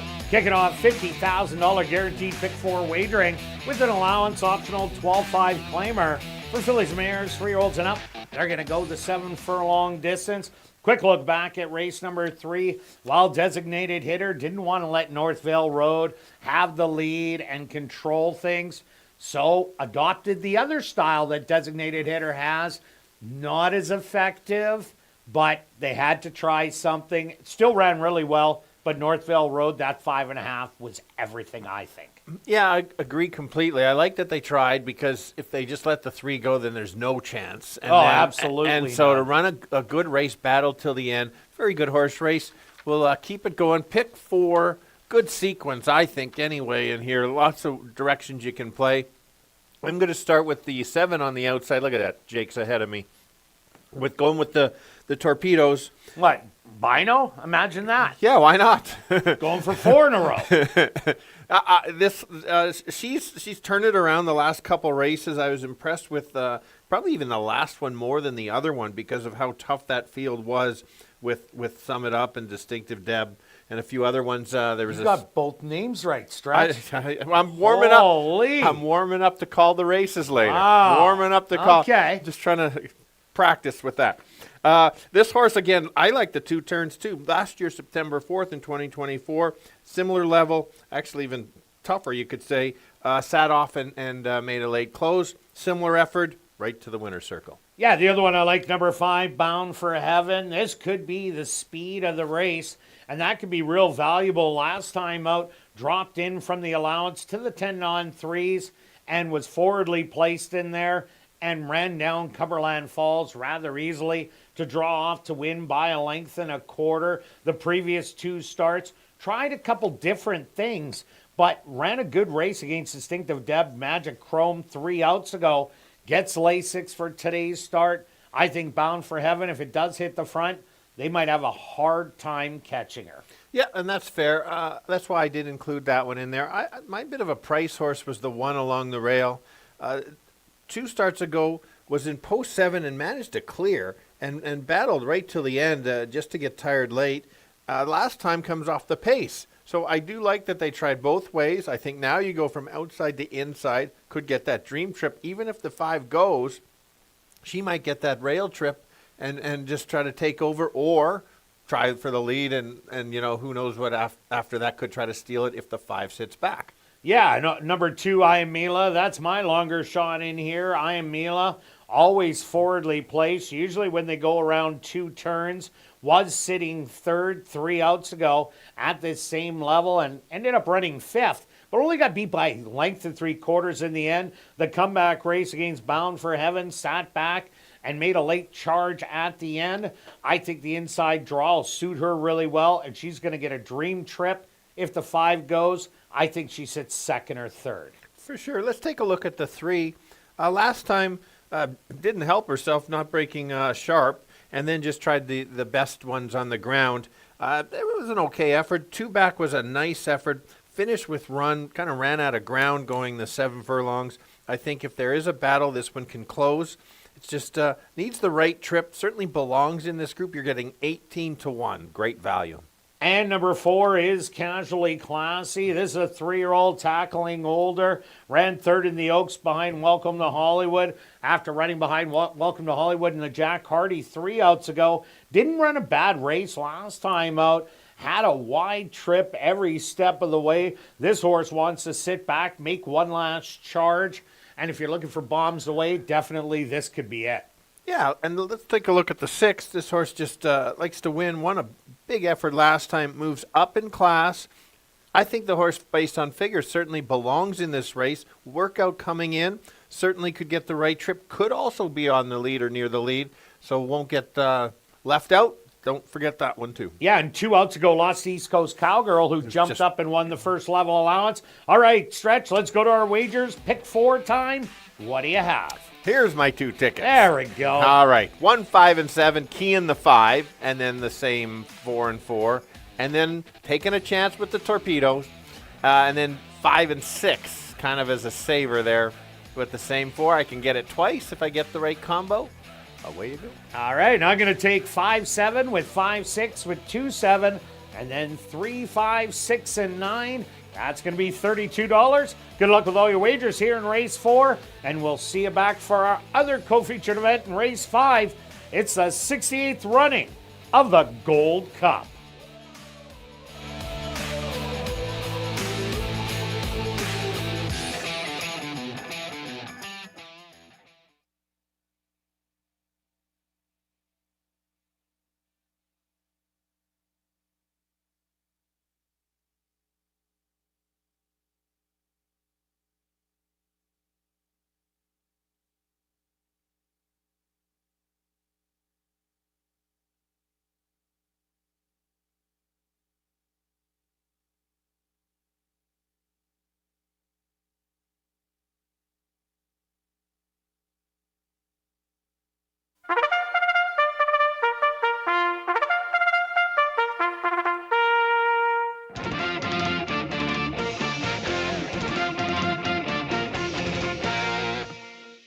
horses are on the track for race number 4. They're going to go 7 furlongs for $16,500. Number 1 is Mineral Rights, owned by Homer Thoroughbreds, trained by Jason Homer with Siobhan Townsend. Number 2 is I Am Mila, owned by Back on Track Stables and Larry Falloon, trained by Jennifer Jordan with Roger Hewitt. Number 3 is Majestic Appeal, owned by Jeff Goy and Ken Lee, trained by Carl Anderson with Matthew Bennett. Number 4 is Casually Classy, owned by Arneson Farms, trained by Lee Pruitt with Sven Bowrow. Number 5 is Bound for Heaven, owned by A2 Thoroughbreds, trained by Michael Nault with Neville Stevenson. Number 6 is Betty Joe, owned by Kane Couture and Sharon Newell, trained by Jared Brown with Antonio Whitehall. Rounding out the field is number 7, Damn the Torpedoes, owned by Wind Answer Stable, trained by Wendy Anderson with Demario Bino. $50,000 guaranteed pick 4 wagering starts right here in race 4. They'll go to post in approximately 4 minutes.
All right, the girl's going 7 furlongs. It's going to be fast to the first turn. I'm going to take the 7 on the outside. Don't worry, she won't be near the lead. She's going to sit back. So she's going to watch the pace early and try to make a late move. She's got a really late kick, and hopefully she can get there at the end. The others to consider is along the rail, the 1, she is going to go fast to the first turn. Should get positioning.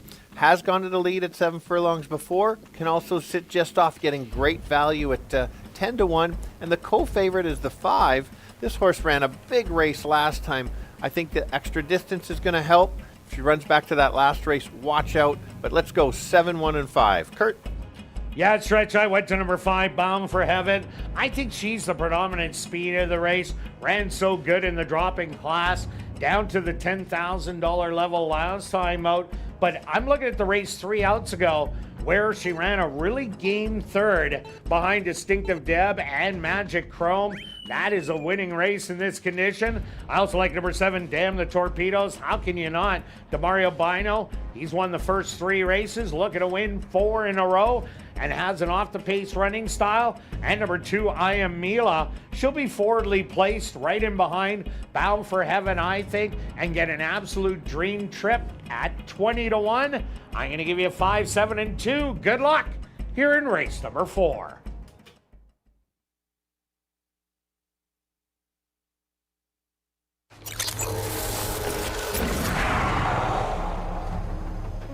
It's now 2 minutes to post time at ASD.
time.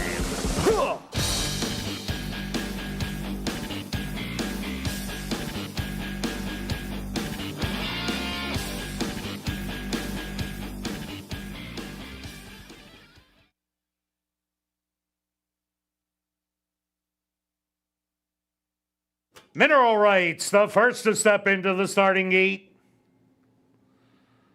Next up, I am Mila.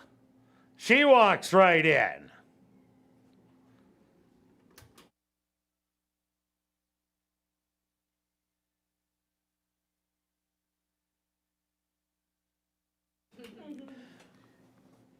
Majestic Appeal is now in. Here comes Casually Classy.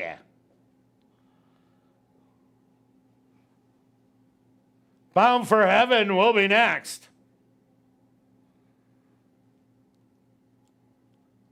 Just 2 left to load. Betty Joe.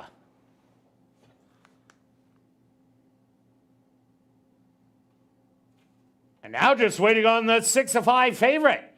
Damn the Torpedoes. They're all set. They're at the post.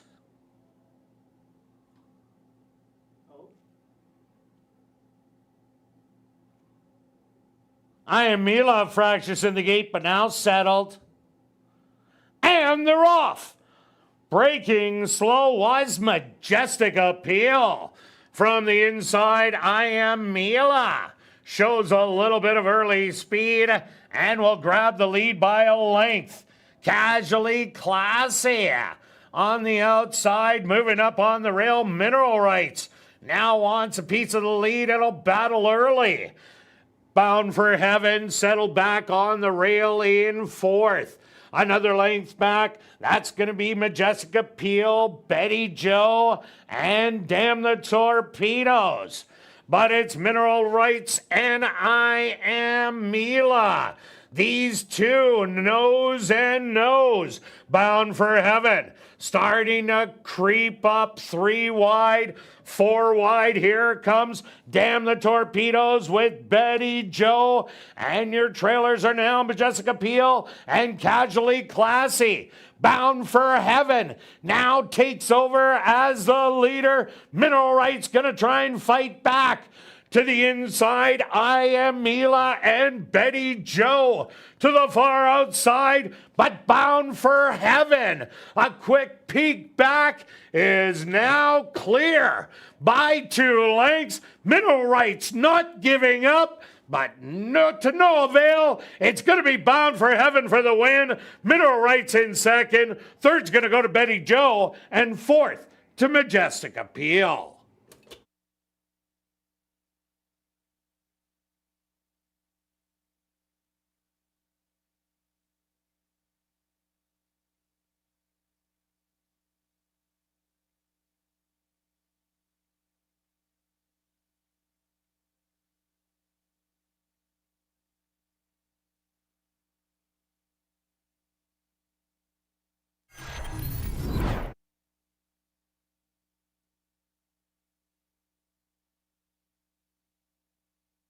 The Stewart's opposed to number 5, Bound for Heaven, as your race winner.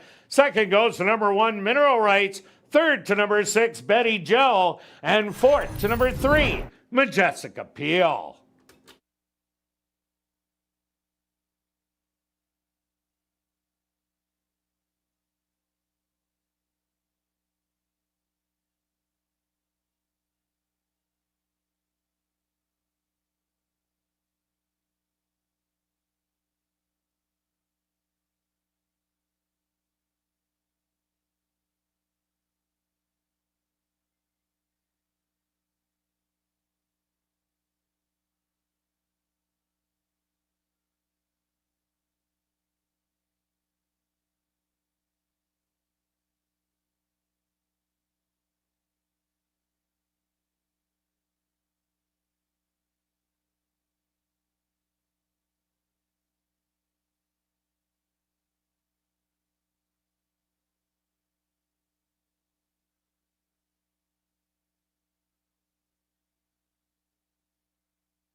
Now entering the winner's enclosure, the official winner here in race number 4, that's number 5, Bound for Heaven. Bound for Heaven is a Chestnut filly, 3 years old, by Stanford, under the mare Run for Rets by Minister's Wildcat. Owned by A2 Thoroughbreds, trained by Michael Nault, and ridden to victory by Neville Stevenson. Race 4 is official in the upcoming 5th race. Our co-featured event, it's a 68th running of the Gold Cup. For 3-year-olds and up, going 1 mile and 1/8. There are no changes. Rolling double and late pick 3. Here in race 5, they'll go to post in 15 minutes.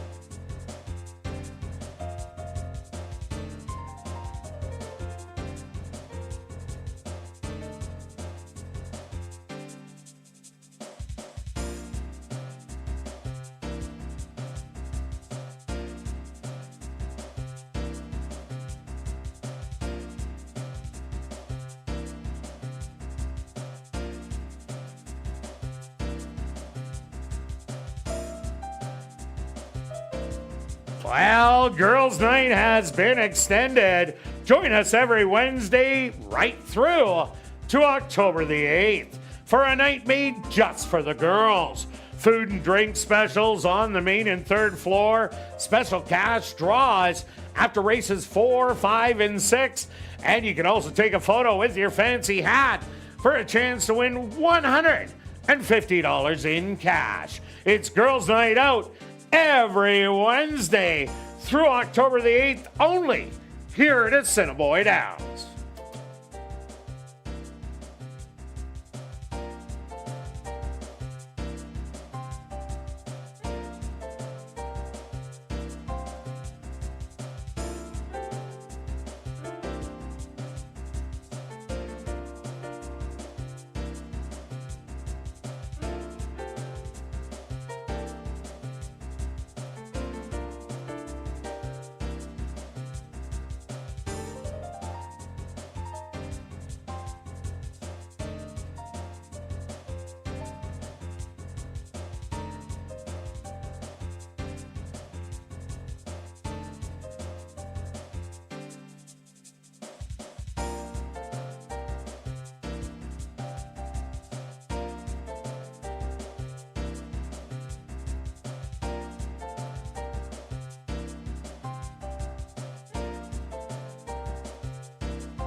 welcome back down the paddock for race number 5, our co-featured event. It's the 68th running of the Gold Cup for the boys, 3 and up, going 1 mile and an eighth. Quick look back at race number 4. Well stretched, Bound for Heaven didn't go for the lead as the inside horses. They have a huge advantage. They ended up going to the lead, but Bound for Heaven made that move at the 3/8 pole, and I thought that was a winning move and lasted to the wire. Yeah, I really was impressed. Was in the garden spot, didn't hold back and just went and kind of raced. Let's get to the wire first with nothing left, but that's okay. You opened it up, forced the one to run, who ran very, very good, pressed, and that was a great race. And had something to come back on. So good race. Thanks everybody jumping in on the pick 4. 121,000 bet. We're both alive, as is $55,000 of that. So anyway, you never know. You get a couple prices, and here we go. Yeah, no doubt about it. Still 3 legs to go. I'm going to start on the 5. This horse is, I've lost track how many races this horse has won. Well, 4 here at ASD. 1 was a DQ as well, so let's make it 5. Great race last time. One of the best, if not the best, stretch battle of the year. Was it ever? They took turns all the way down. All the way down, and they dug in and battled, and the 6 ended up winning the race, but it was just so good. I think this horse has well, they both ran their best lifetime races in that race, so are either going to regress or run similar. If they run similar, they're probably running 1, 2 in either order. If they regress a little bit, it opens it up a bit. Yeah, I agree with you there. I also threw in number 3, McKeag, taking a bunch of early money right now. McKeag was an easy winner by 5 in the Phil Kivas stake, but that is way below this caliber of horses. But McKeag's been here before and has been placed in the top 3 in the Gold Cup a couple of years ago. McKeag has a great running style, which will be a stalking running style. So if anybody goes after the 5 and 6 early and creates a real hot pace, McKeag just might be able to stalk and pounce and light up the tote board. Yeah, certainly belongs a little lower than I'd like to see at 9-2, but we'll see how it goes. I think that'll float up to about 6 or 8 to 1 in the end. The one value horse I do like is the one in here, Magic Tiger. Very nice effort last time. I knew he was better than his previous starts.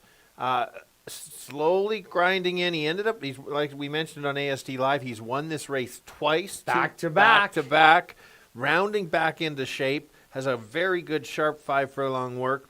Could get that dream spot. If there's a battle early, this horse certainly can be right there. 16-1 is interesting me for that price. Yeah, definitely. And number 4, Corridor, back-to-back wins to start out the campaign here. Then went in the RJ Spears, made a good rally down the lane to run 4th, beaten by Judo. Last time out was beaten by double digits to Judo Chase the Sun and Malibu SS.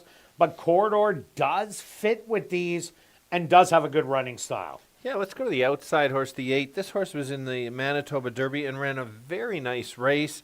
Had a bit of problems early. There was some checking going on, as we all know about. And then the last start, or 2 starts ago, I liked how this horse was rated, some pressure, and then pulled away late. That was impressive. Last time had to go after Lab Rat, who we know how fast Lab Rat is, and put Lab Rat away and managed to still hang around for 3rd. Yeah, as the ralliers ran 1-2. Look at number 7, Arrest. 1 or 2 horses sent out by trainer Rick Wise. This horse was at Turf Paradise early on, had an off-the-pace running style, then went to Millerville for the Derby. The horse tried to go wire to wire, got caught late. That was only a 4-horse field. Little off form right now, but here's another one that could offer a little bit of speed. Yeah, and the Kirt not quite the long shot, but the 2-horse is, take a look at this one. This horse had the first start over the track. Yes, was beaten by the 3 of them in here, but is stakes placed multiple times at Century Mile and Century Downs, so certainly belongs in the stakes caliber, gets the right trip, certainly can be in there for your exactor or try. All right, let's go to our wagers here in race 5, Stretch. What do you have? I have a $2 try, 5 with 1346 with 1346. And I'm going after the same already Dia race. I'm taking 5, 6, 5, 6. Whatever way they come with the 1, 3, and 8. $1 ticket, $6. I'm doing a $5 one for $30. Good luck with all your wagers here in race 5. We'll see you back for race 6 for classic high five wagering.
Assiniboia Downs is proud to present our co-featured event here in race number 5. It's the 68th running of the Gold Cup for the boys 3 and up. They're going to go a mile and an eighth for $50,000. Number 1 is Magic Tiger, owned by Bill Meikle and Wind Dancer Stable, trained by Wendy Anderson with Javanil Patterson. Number 2 is Riverside, owned by Kirt Sutherland, trained by Rick Wise with Ronald Alley. Number 3 is McKeg, owned by Nearco Limited, trained by Carl Anderson with Demario Bino. Number 4 is Corridor, owned by Norbert and Norma Cashane, trained by Norbert Cashane with Siobhan Townsend. Number 5 is Judo, owned by James Parisian, trained by Steve Kaplan Jr. with Sven Baurup. Number 6 is Malibu SS, owned by Henry Witt Jr., trained by Jerry Gorno with Ronaldo Cumberbatch. Number 7 is Arrest, owned by Kirk Sutherland, trained by Rick Wise with Antonio Whitehall. Rounding out the field is number 8, Mr. Jaws, owned by Henry Witt Jr., trained by Jerry Gorno with Dario Dalrymple. Following the running of the Gold Cup, Assiniboia Downs is very pleased to have on hand our Chief Executive Officer, Darren Dunn, to make a trophy presentation to the winning connections. The 68th running of the Gold Cup here in race number 5. They'll go to post in approximately 4 minutes.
have many of the best guys on the ground here, going 1 mile and an eighth.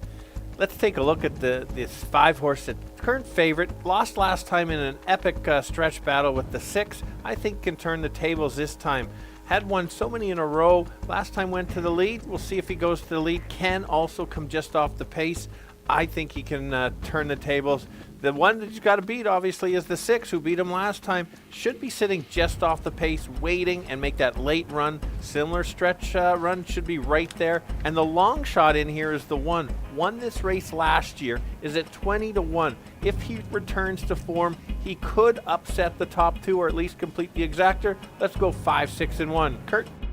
Yeah, Stretch, I went with number 5, Judo also. This horse has been an absolute win machine. Ran huge last time out. It was a well-timed move by Malibu SS to collar Judo, and they just went to the wire, bobbing all the way. Malibu SS really stepped up in that last race, but ran huge in the previous one, making the big move, and then ended up tiring late down the lane. I see these two doing the same battling as they did in the last stakes race. And I'm also throwing in number 3, McKeag, no stranger to the Gold Cup, as he is placed in it previously. Does have a really nice running style for this race, and gets an absolute hot jockey into Mario Bino, who won 3 yesterday and already 3 today. So I'm going to give you a 5, 6, and 3. Good luck here in race number 5.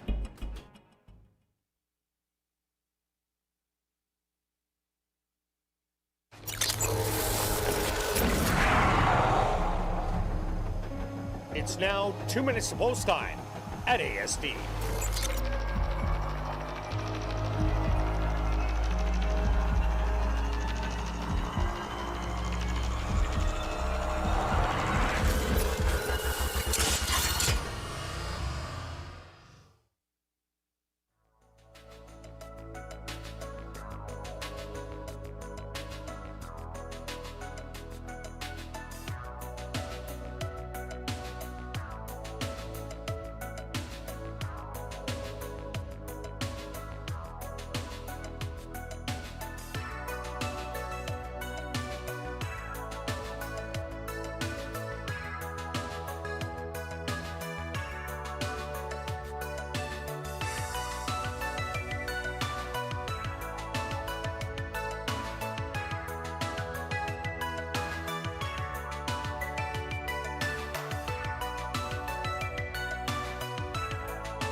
Magic Tiger, the first one into the starting gate. Riverside now moves in.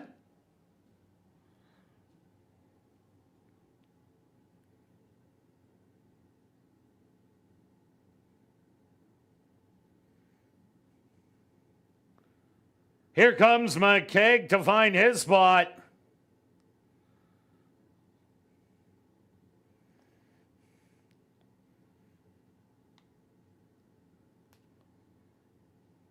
Corridor is next. Judo, the 4-5 favorite, goes in.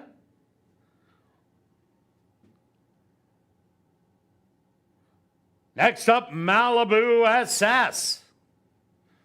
Just 2 left to load. Arrest. And now just waiting on Mr. Jaws.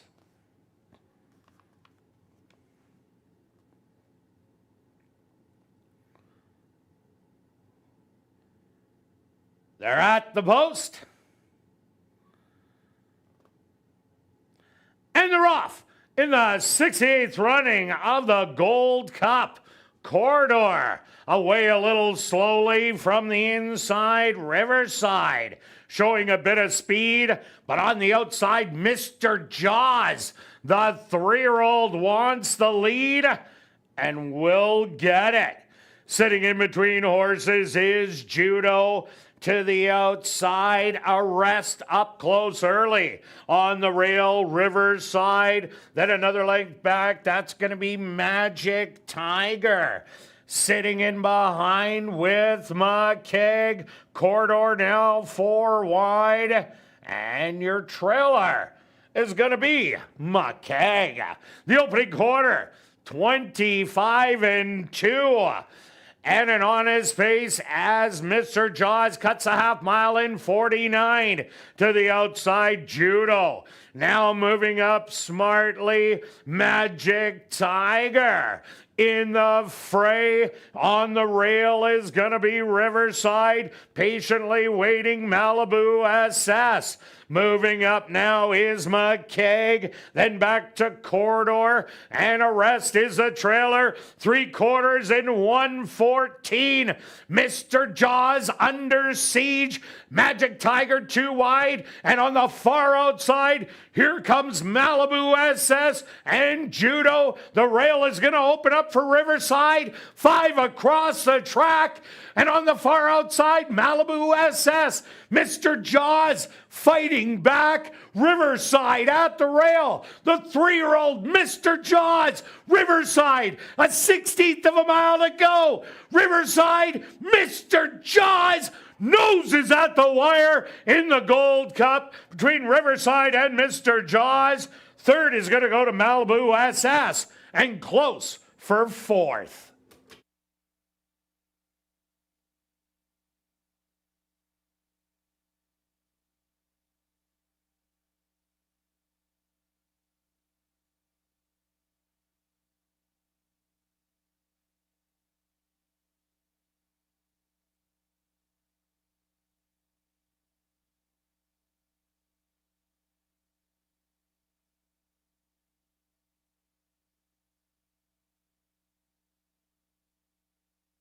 The stewards have requested a photograph to determine the winning horse.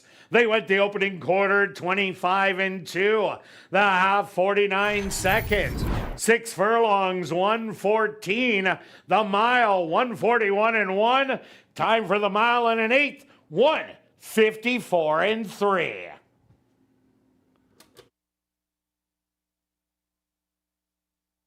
Results of the photo show the winner number 8, Mr. Jaws. Second goes to number 2, Riverside. Third to number 6, Malibu SS. And fourth to number 5, Judo.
Now entering the winner's enclosure is the official winner of the 68th running of the Gold Cup.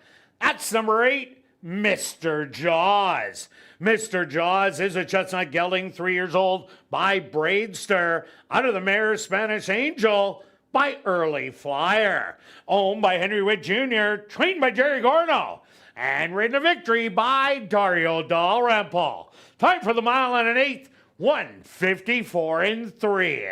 Assiniboia Downs is very pleased to have on hand our Chief Executive Officer, Darren Dunn, to make a trophy presentation to the winning connections. Also, congratulations goes out to trainer Jerry Gorno, who scores the double. 2 wins for trainer Jerry Gorno. Race 5 is official in the upcoming 6th race. Our VIP Fan of the Night race, scratch number 4, Hot Cake. Classic high five wagering here in race 6. They'll go to post in 14 minutes.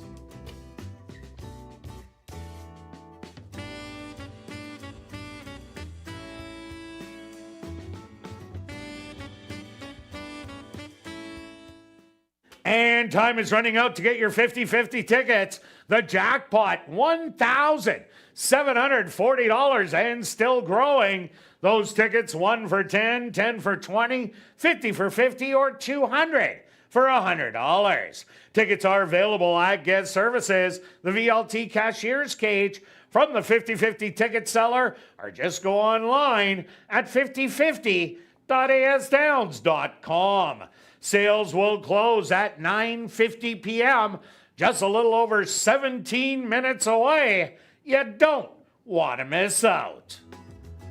And did you know that every Friday, Saturday, and Sunday in the VLT Lounge, we're giving away $200 cash at 9 p.m. Plus, starting at 6 p.m. each night, enter our free draws to spin the lucky wheel for a chance to win up to $100 in cash. The draws are free to enter, so don't miss your chance to win every Friday, Saturday, and Sunday here at Assiniboia Downs.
And welcome back down the paddock for race number 6, Classic High Five Wagering. Here in race number 6 for the $5,000 claimer for 3-year-olds and up that are non-2 lifers. They're going to go 6 furlongs. Scratch number 4, Hot Cake. Quick look back at race number 5, Stretch. What a race. Didn't pan out for at least even the lead. You had Magic Tiger up close. Mr. Jaws was gunned to the lead, as Jerry Gorno, when he does have 2 horses in there, he always wants one of them to be on the lead. He had the closer. Judo is stalking. Riverside got a perfect rail trip. Wow, it was just a great race all the way around. But the 3-year-olds ran absolutely huge today. Absolutely. It lived up to the billing. So good. Photo at the wire. It was a good race call. Very exciting. We went from thinking, not going to pay much, down to less than 3,000 tickets left suddenly. Wow. With So, 2 races to go. Yeah, here we go. There 55 after race 1? There was 55,000. Okay. Yeah, how quickly we get eliminated. Here we go. Let's start with my top selection. It's currently at 5-2. That's the 3. Rugged Rooster. This horse made a nice move last time, coming off the pace for the first time in his career, except when he was in the weeds. Out in the Kerrigans on the outside, like Ferdinand. Yes. Sniffing them and then deciding, hey, I'm a racehorse. At least every race after that. Correct. And so I was impressed with that. Normally it'd been near the pace. You can't be on the pace battling with Del Vecchio. I like the race call. I think this horse can sit closer than it did last time. And certainly be in the realm. I'd like a little higher price than 3-1, though. Yeah, I got to go back to number 2, Lemon Twist, seconditis. 5 out of the 7 races. Took the drop from 10,000 to 5,000. Ran absolutely huge, but got beat by another $10,000 dropper in that race. Conspiracy Theorist. I still thought that Lemon Twist won that race, but the photo did prove me wrong in there. This horse will be close to the front end. Rockin' at the Party will also be showing speed in here. Maybe Rugged Rooster, maybe better make that 2. But Lemon Twist, doesn't today have to be the day? It's in your opinion, it is.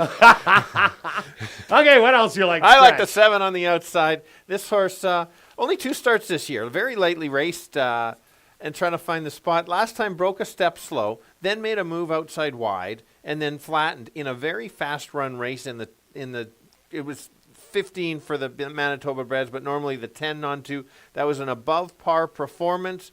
And you can see it was a very key race for many of them coming. Maintenance work coming in. Now drops, finds the right spot. Maybe today's the day. Well, yeah, another $10,000 dropper. Also look at number 6, Rockin' at the Party. Showed good speed last time out. Ended up only getting beat by 2 3/4 in the end.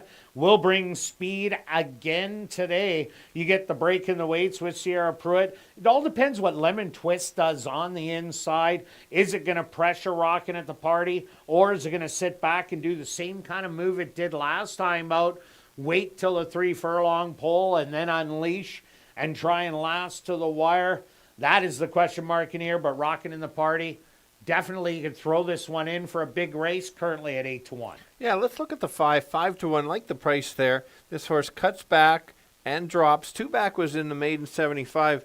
Beat Ghostja, who then came back and won by 6. So I like that. Has 2 workouts since. Everything seems to, point to a good effort in here and might just get lost on the odds board, and now at 9-2. And look at number 1, No I Won't Back Down, draws the rail in here, cuts back off of 4 consecutive route races, has yet to win at the 6 furlong distance, but 5 for 8 in the money. And with all the speed that is in here, this is a horse that just might be able to rally right into it. Okay, Stretch, let's go to our bets here in race number 6. What do you have? I could add another one. Before I die, your No Back Down finishes 3rd a lot. Yours 2 finishes 2nd a lot. All to 1 could be a ticket. Anyway, here's the current tickets. I'm not going to do that to Beth. 30 place on 3, and then 3-5-7 with 2, which is in second with 3-5-7. Maybe sprinkle with the 1. The 2 in second, I'm not wedging it or moving it around. Only in second. If the 2 wins, I lose. But go ahead with your 2. All right, now I'm going after the late daily double. I'm doing a $10 one. the 2 on top with the 3 and 9. Good luck with all your wagers here in race 6. We'll see you back for race 7.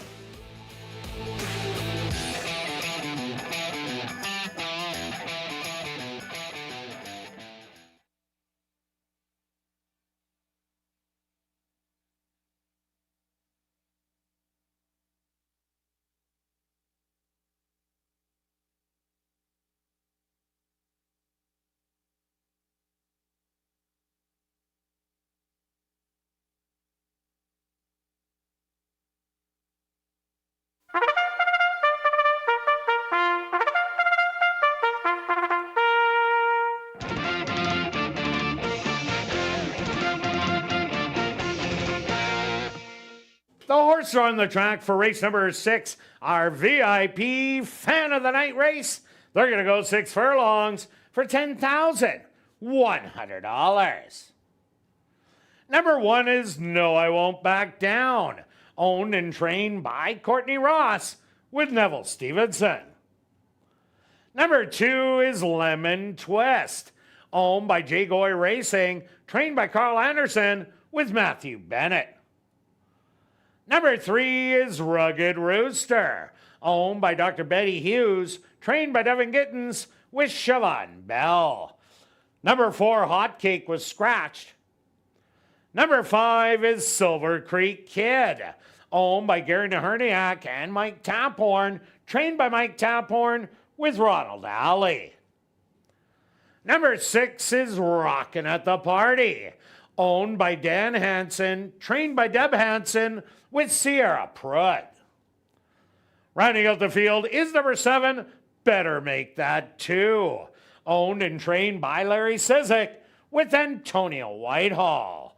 Our VIP Fan of the Night race with classic high five wagering. They'll go to post in approximately 4 minutes.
Boys going 6 furlongs, many of them looking for their second lifetime win. A few have a few more than that. Let's go to the 3, Rugged Rooster. This horse sat off the pace, made a late run in a very tough 5,000 level for Manitoba breds. I think this horse is on the improve. It's going to be forwardly placed, and after that last race, sets it up for a top effort.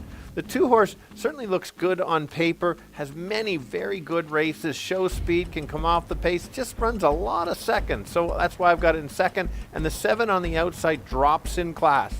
This angle has been working all year from the 10 down to the 5. Don't forget that one. Let's go 3, 2, and 7. Kirt? Well, Stretch, I'm a glutton for punishment, so I did go to number 2, Lemon Twist. Had a good drop last time out from the 10 to the 5. Ran absolutely huge, but got beat by another horse that was dropping down from 10,000. But that was such a good race, and that should be a good one in here, stalking the early speed. I also like number 7, Better Make That 2. A lot of good races under the belt. This horse has been off a little spell, but does have a good work coming in, going a half a mile, and will be forwardly placed. And I do like number 3, Rugged Rooster. Throw out that first race. Every other one was good. So I'm going to give you 2, 7, and 3. Good luck here in race number 6.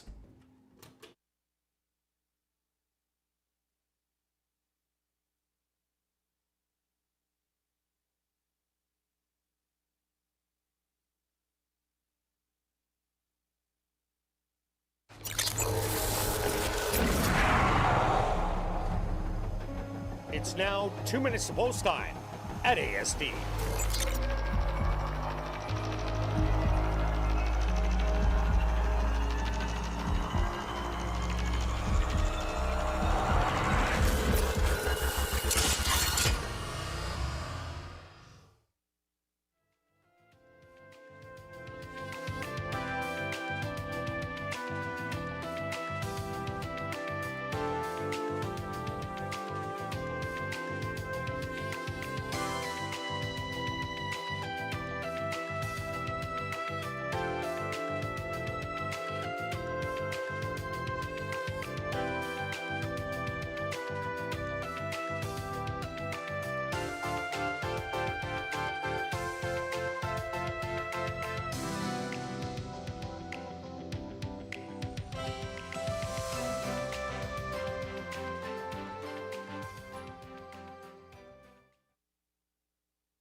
It's post time.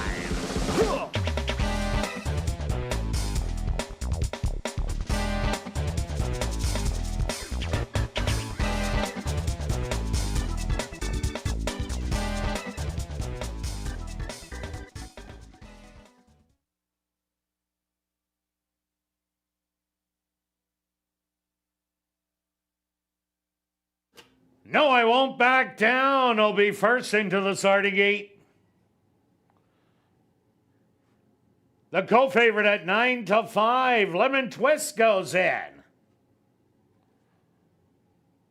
Next up, Rugged Rooster.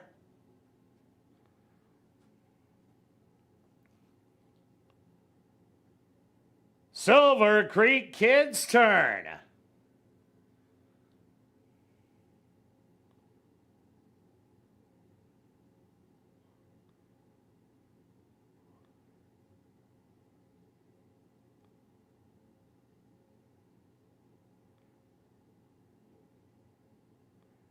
Silver Creek Kid is now in. Just 2 left to load. Rocking at the party.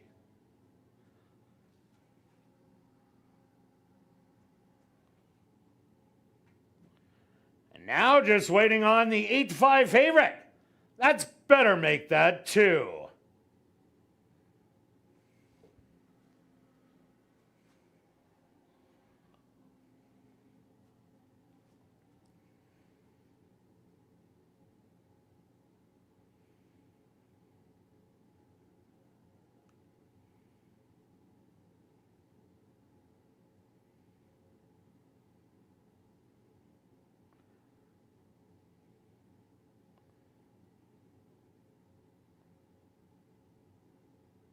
Better Make That 2, getting a little extra help from the gate crew.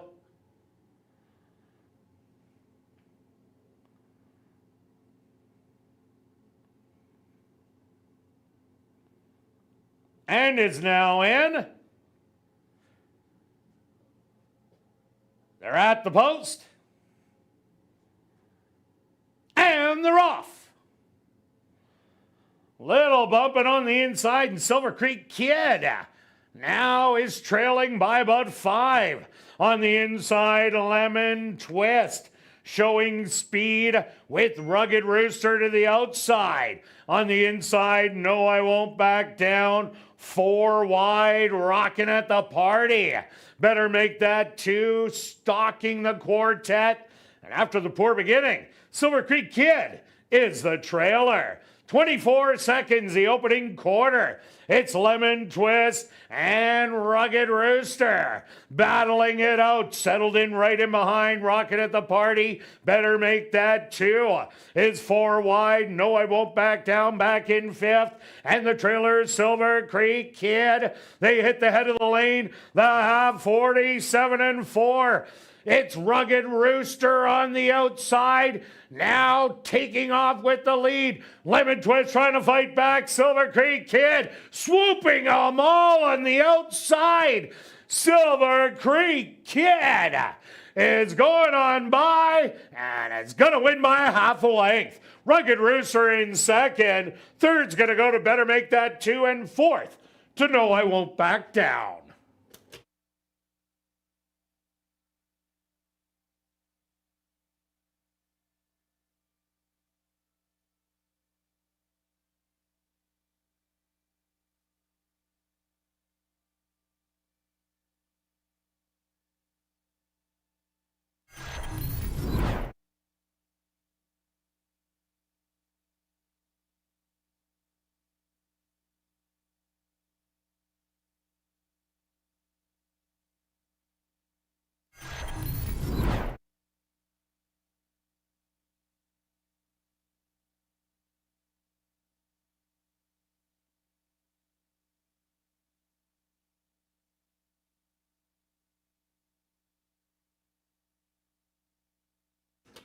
The Stewart's opposed to number 5, Silver Creek Kid.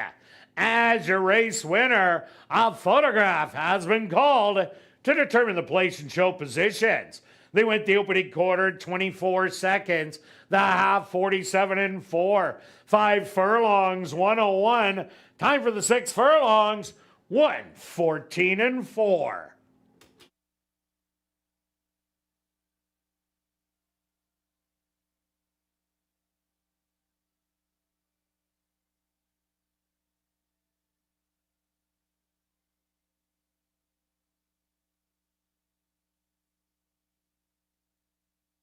Results of the photo show number 3, Rugged Rooster, finishing second. Third goes to number 7, Better Make That 2. Fourth to number 1, No, I Won't Back Down. And fifth to number 6, Rockin' at the Party.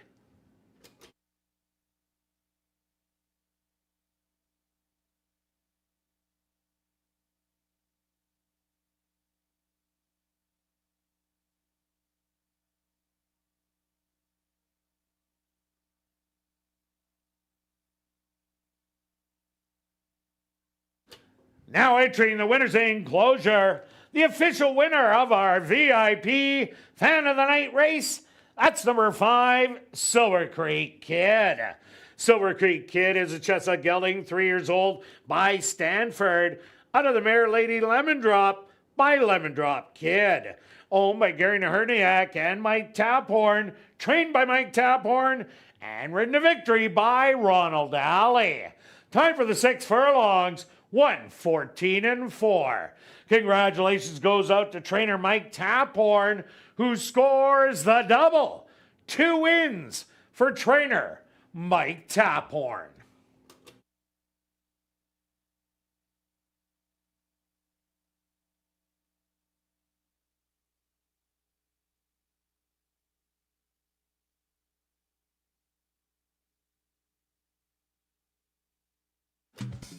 Race 6 is official in the upcoming 7th race. Classic High Five Wagering. Scratch number 8, Mama's Edition. Classic High Five. They'll go to post in 14 minutes.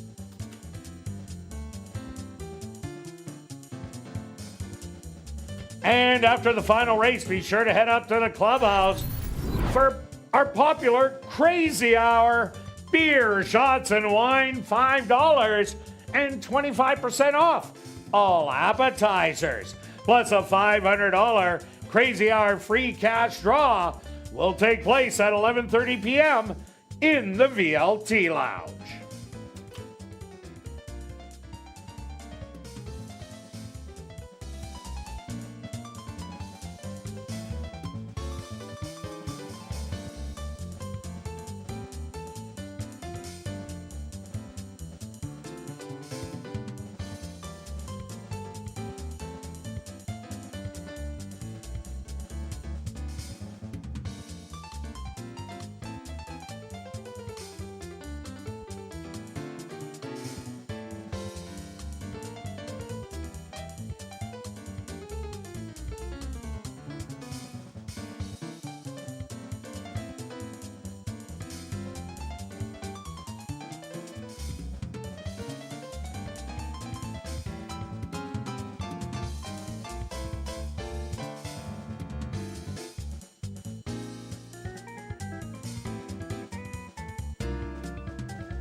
And welcome back down the paddock for race number 7.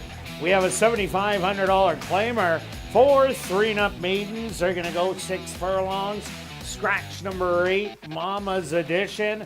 Quick look back at race number 6, Wild Stretch. Yeah, my lemon twist is going to look pretty good in my rye.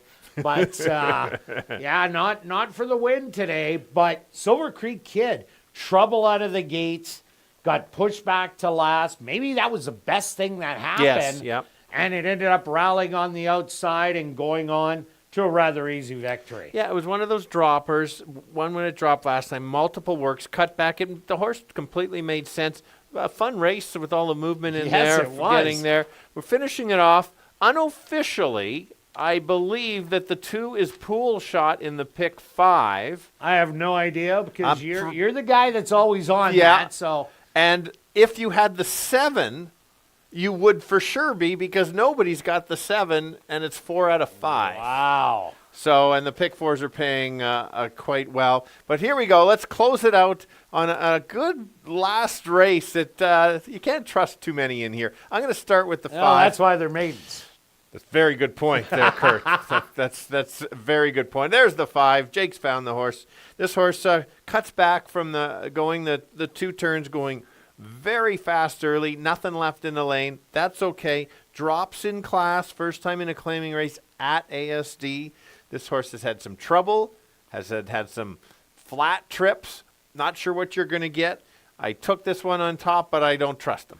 Yeah, I think there's a bunch of speed in here. Probably 1, 3. You can add the 5 and maybe even the 6 in there. So I went to number 9, Mo Mambo. This horse ran a really good second 2 outs ago when it was on the inside, and Gopher was the favorite in that maiden allowance race, has since come back to win. Last time out, took a wide trip every step of the way as Crusher Royale lived up to the name and won by almost 7 lengths. So it was only 4 lengths out of second. I don't think this horse will show speed in here at all. But if there's a 4-way logjam on the front, it just might do what Silver Creek Kid did in the last and try and mow him down late. I'm just not liking that price at 5 I have to a 2. few questions. 1, how much did you put on the 9? 2, Never you mind. and 2, boy, you have a big following to follow your selections. Wow. Anyway, my horse goes up in value. Yours goes down. That's fair. Let's go to the 6. We both have the 6 as our second choice, and I think this is a good spot to put this horse in second. The horse can show speed, could be the speed of the speed, doesn't need the lead, drops back down to the claiming race, just lost by a nose last time this horse was in a claiming price. I believe this horse is going to be on the lead or near the lead. What do you think? I think it's going to be near the lead for sure. Yeah, so we'll see if this horse can finally get the win. Probably has the most consistent races, I guess you could say, in there.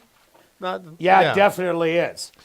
Also, look at number 3, Sergeant Philco. Sergeant Philco had 2 starts, 3 at the maiden allowance level, but the last one was the best one, even though the horse only beat 1 horse in there. But the winner, Calming Force, won it pretty easily. And if you're going to bet number 6, Do Not, who's the current favorite at 2-1, was only 2 3/4 of a length behind Sergeant Philco. I think this horse is just getting fit and ready to go. And I think that price will float up, and this will be a good long shot. Yeah, and I've got the 2 listed. See, my long shot's 23-1. Nobody cares what stretch picks. And if I accidentally punch the wrong number in the stake race, I would be alive. Maybe I'm alive. I should check my tickets. Yeah, you better check that. Tickets. You might be the one. That would be the best, the wrong ticket. I don't know if we'd show up tomorrow if you just won yourself a couple 100,000. How often is that happening? That would be a rough day at the races. For sure. Punch the wrong ticket and win. Have you ever done that? Yeah, I actually have. Oh, okay. Yeah. Very nice. Early on those touchdowns. But I've also cost myself lots of money on it. Goes without. What do you mean? I'm alive. What did I do? For sure. Let's talk about why I do like this too. This horse has struggled to get out of the gate. After this horse gets out of the gate, makes a nice move. Last time wide. Just missed that second finishing in a photo with a bunch of these other ones in here. I think this horse is where this horse belongs, has lost to a couple of the other ones, but I think just needs to get out of the gate. And if it does, I think this horse certainly could be in the money. Also look at number 4, Canadian Lights, the first-time starter. The dad, Saturday Night Lights, 10 wins, $200,000 in earnings from 6 furlongs to a mile and 16th. The mom, an 8-time winner of $50,000 from 6 furlongs to a mile and 8th. This horse has been working pretty well in the morning. That's a nice gate work on August the 13th in 102 and 4. Not much to go on as this is a first foal. Yeah, and let's look at the one. Normally shows speed. Last time tried to rate and try to close. Again, I like when the horses are trying something or the trainer's recommending to try something. We'll see if this horse goes to the lead. Ran a pretty good race coming just off the pace, so maybe that might be the ticket to get this horse in the top 3. And number 7, Midnight Cheer, showed speed last time out and then ended up faltering, but Ghost Show was just much the best. And Emma Jawdropper was rallying from the back of the field. Midnight Cheer definitely not out of the question at 20-1. All right, Stretch, let's go to our wagers here in race 7. What do you have? Got a couple bets I've got to try. So do I. Yeah, 2, 5, 6, 9 with 2, 5, 6, 9 included your 3, 2, 3, 5, 6, 9. I may have started the show on the 2 for today early. Oh, okay. I see you have 18. Unfortunately, go ahead with your first bet. Okay, I'm doing an exactor box. 3, 5, 6, and 9. I don't for know. $12, Are a you, $1 Are you one. trying an early show parlay on the 3? I am. Disallowed. It's got to start at 20. Why? That's the Is rules. that your rule? That's the rules. Here's the toonie. Bet the $2 now. It's at All 20. right, 20 to show. Oh, there we go. They're working with me down there. 20 to show on the 3. Good luck with all your wagers here in race 7. And we'll see you back tomorrow, 6:45 Central for ASD Live.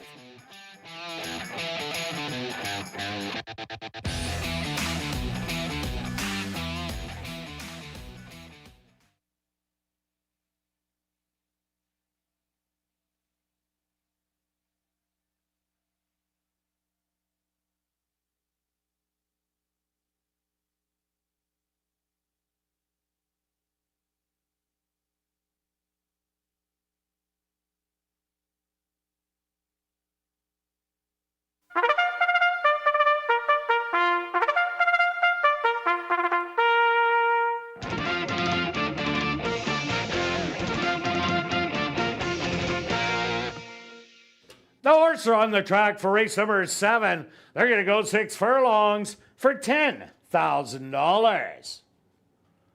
Number 1 is Will to Par, owned by Homer Thoroughbreds, trained by Jason Homer with Siobhan Townsend. Number 2 is Rhythm of the Rain, owned by Dark Cloud Racing, trained by Judy Hunter with Ronaldo Cumberbatch. Number 3 is Sergeant Philco, owned by Jay Goy Racing, trained by Tiffany Husbands with Demario Bino. Number 4 is Canadian Lights, owned by Dark Cloud Racing, trained by Judy Hunter with Sachin Paris. Number 5, that's Rocky Top Mischief, owned by Homer Thoroughbreds, trained by Jason Homer with Neville Stevenson. Number 6 is Do Not, owned by Henry Witt Jr., trained by Jerry Gorno with Sheldon Chickadas. Number 7 is Midnight Cheer, owned by Black Diamond Stable, trained by Tom Gardaby Jr. with Rashad Knights. Number 8, Mama's Edition, was scratched. Number 9 is Mo Mambo, owned by Homer Thoroughbreds, trained by Jason Homer with Sierra Pruitt. Classic high 5 wagering here in race 7. They'll go to post in approximately 4 minutes.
ladies and gentlemen, we've drawn our winning ticket in tonight's 50-50 draw.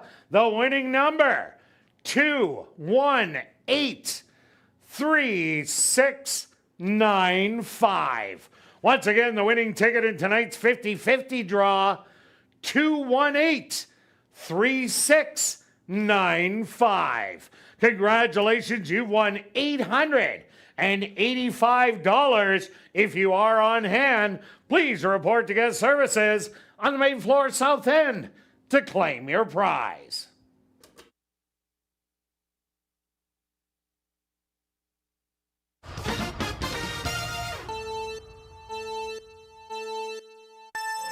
All right, boys, close it out going 6 furlongs, all looking for their first lifetime win. That's why they're maidens. Let's start with the 5 horse, currently going off at 4-1. Nice value. Last race doesn't look very good, but the reason the horse finished so poorly is just went way too fast early, going longer, cuts back in distance. I think this horse could get a nice stalking trip and finally get the win. Just has to run back to some of those better efforts. The 6 horse could be the speed of the speed. He is also dropping in class, and last time he was at this level was right there. Certainly might, on paper, might be the horse to beat. And then the 2 horses, my long shot in here, needs to get out of the gate. If it gets out of the gate, has a certain shot to be in the top 3, and that'll help the payout for sure. 5, 6, and 2. Kirt? Yeah, Stretch, I ended up going to number 9, Mo Mambo, as a long shot, who's taking all sorts of crazy money. Right now at 6-5, Mo Mambo ran a big race 2 outs ago against Gopher, who has since come back to win the non-chew lifer at the $5,000 level rather easily. Last time out was beaten by a monster in Crusher Royale, where the horse ran wide. Lots of speed in here. This will be a late rallier. I also like number 6, Do Not. This horse seems to come to play each and every time. Last time out, it was also in maiden allowance, now taking the drop to 7,500. Last time the horse was here, lost by a narrow nose. And I'm throwing in number 3, Sergeant Philco, another one that ran really well last time out. Even though it was 7th beaten 7, also drops out of the allowances to the bottom. So I'm going to give you a 9, 6, and 3. Good luck here in race number 7.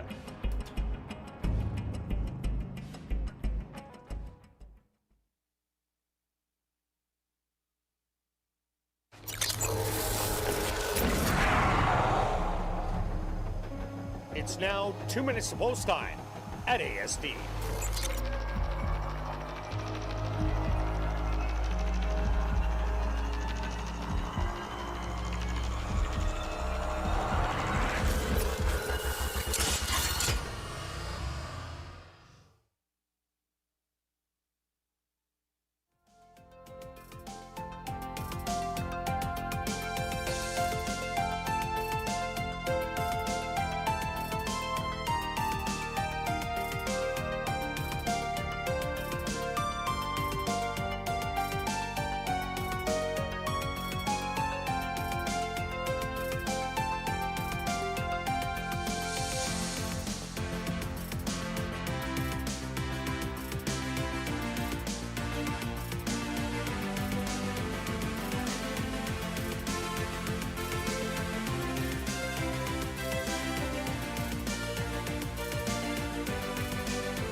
It's time.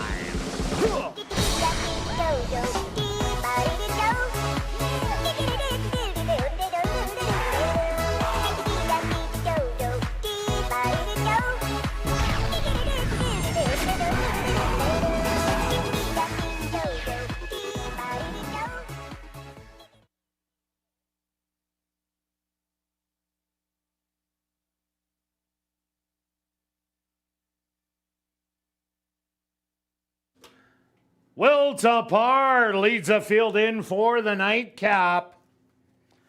Rhythm of the Rain goes in. Next up, Sergeant Philco.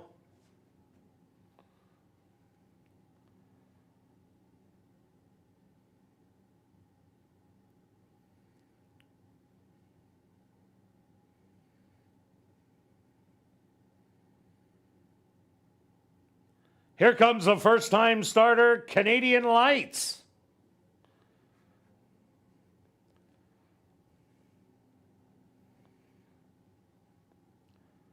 Rocky Top Mischief ready to go in.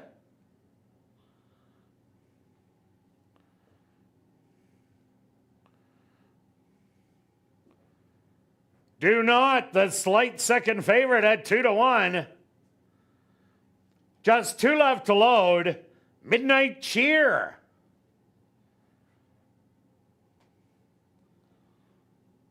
And now just waiting on your 9-5 favorite, Mo Mambo.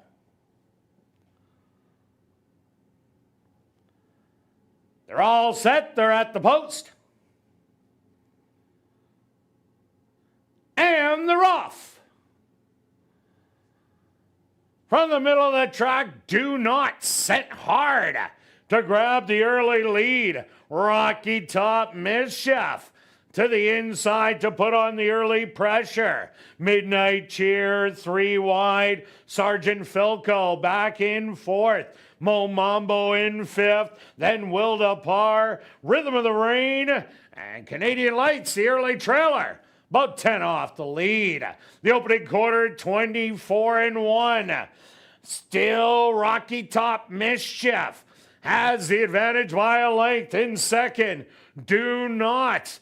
Sergeant Philco looking for room on the rail. Mo Mambo trying to make up ground in third. Then it's Midnight Cheer. They hit the head of the lane. Rocky Top Mischief spins out of the turn with the lead by a length. On the inside, Sergeant Philco to the far outside. Do Not has the best stride at the 16th pole. And Do Not is going to go on by and grab the win. Second's going to go to Sergeant Philco. Very close for 3rd and 4th between Rocky Top Mischief and Mo Mambo. Will Tapar finished in 5th.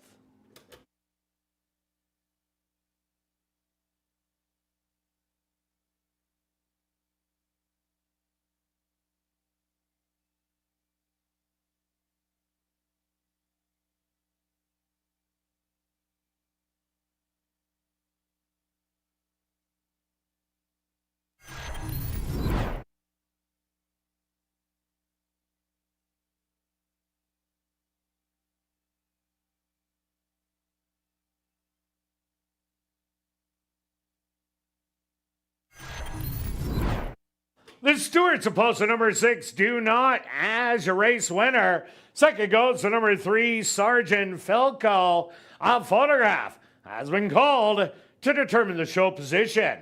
They went the opening quarter 24-1, the half 48-1, 5 furlongs, 101-3. Time for the 6 furlongs, 115-2.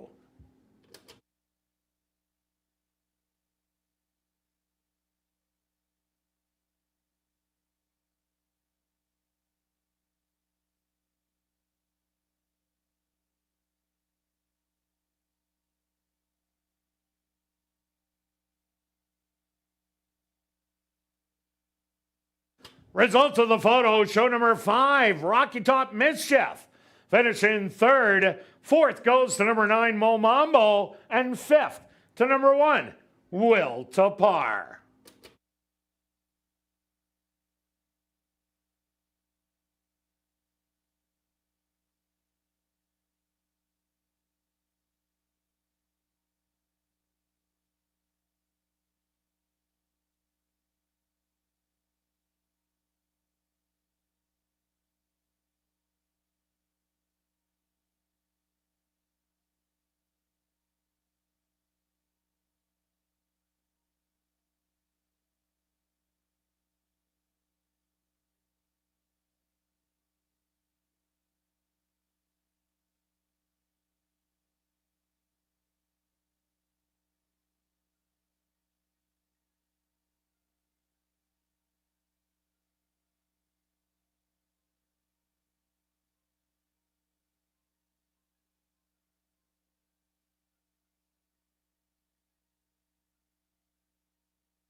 Now entering the winner's enclosure, the official winner here in race 7, that's number 6, Do Not.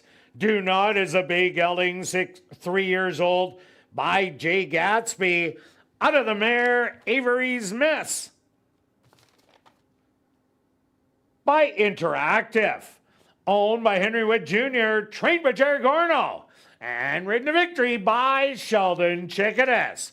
Time for the 6 furlongs, 1:15-2. Congratulations goes out to trainer Jerry Gorno, who scores the hat trick. 3 wins for trainer Jerry Gorno. Well, now it's time to head up to the clubhouse for Crazy Hour. Beer, wine, and shots, $5 and 25% off all appetizers. Plus a free $500 cash draw will take place at 11:30 p.m. in the VLT Lounge. And don't forget, live racing resumes tomorrow at 7:30. We'll see you then.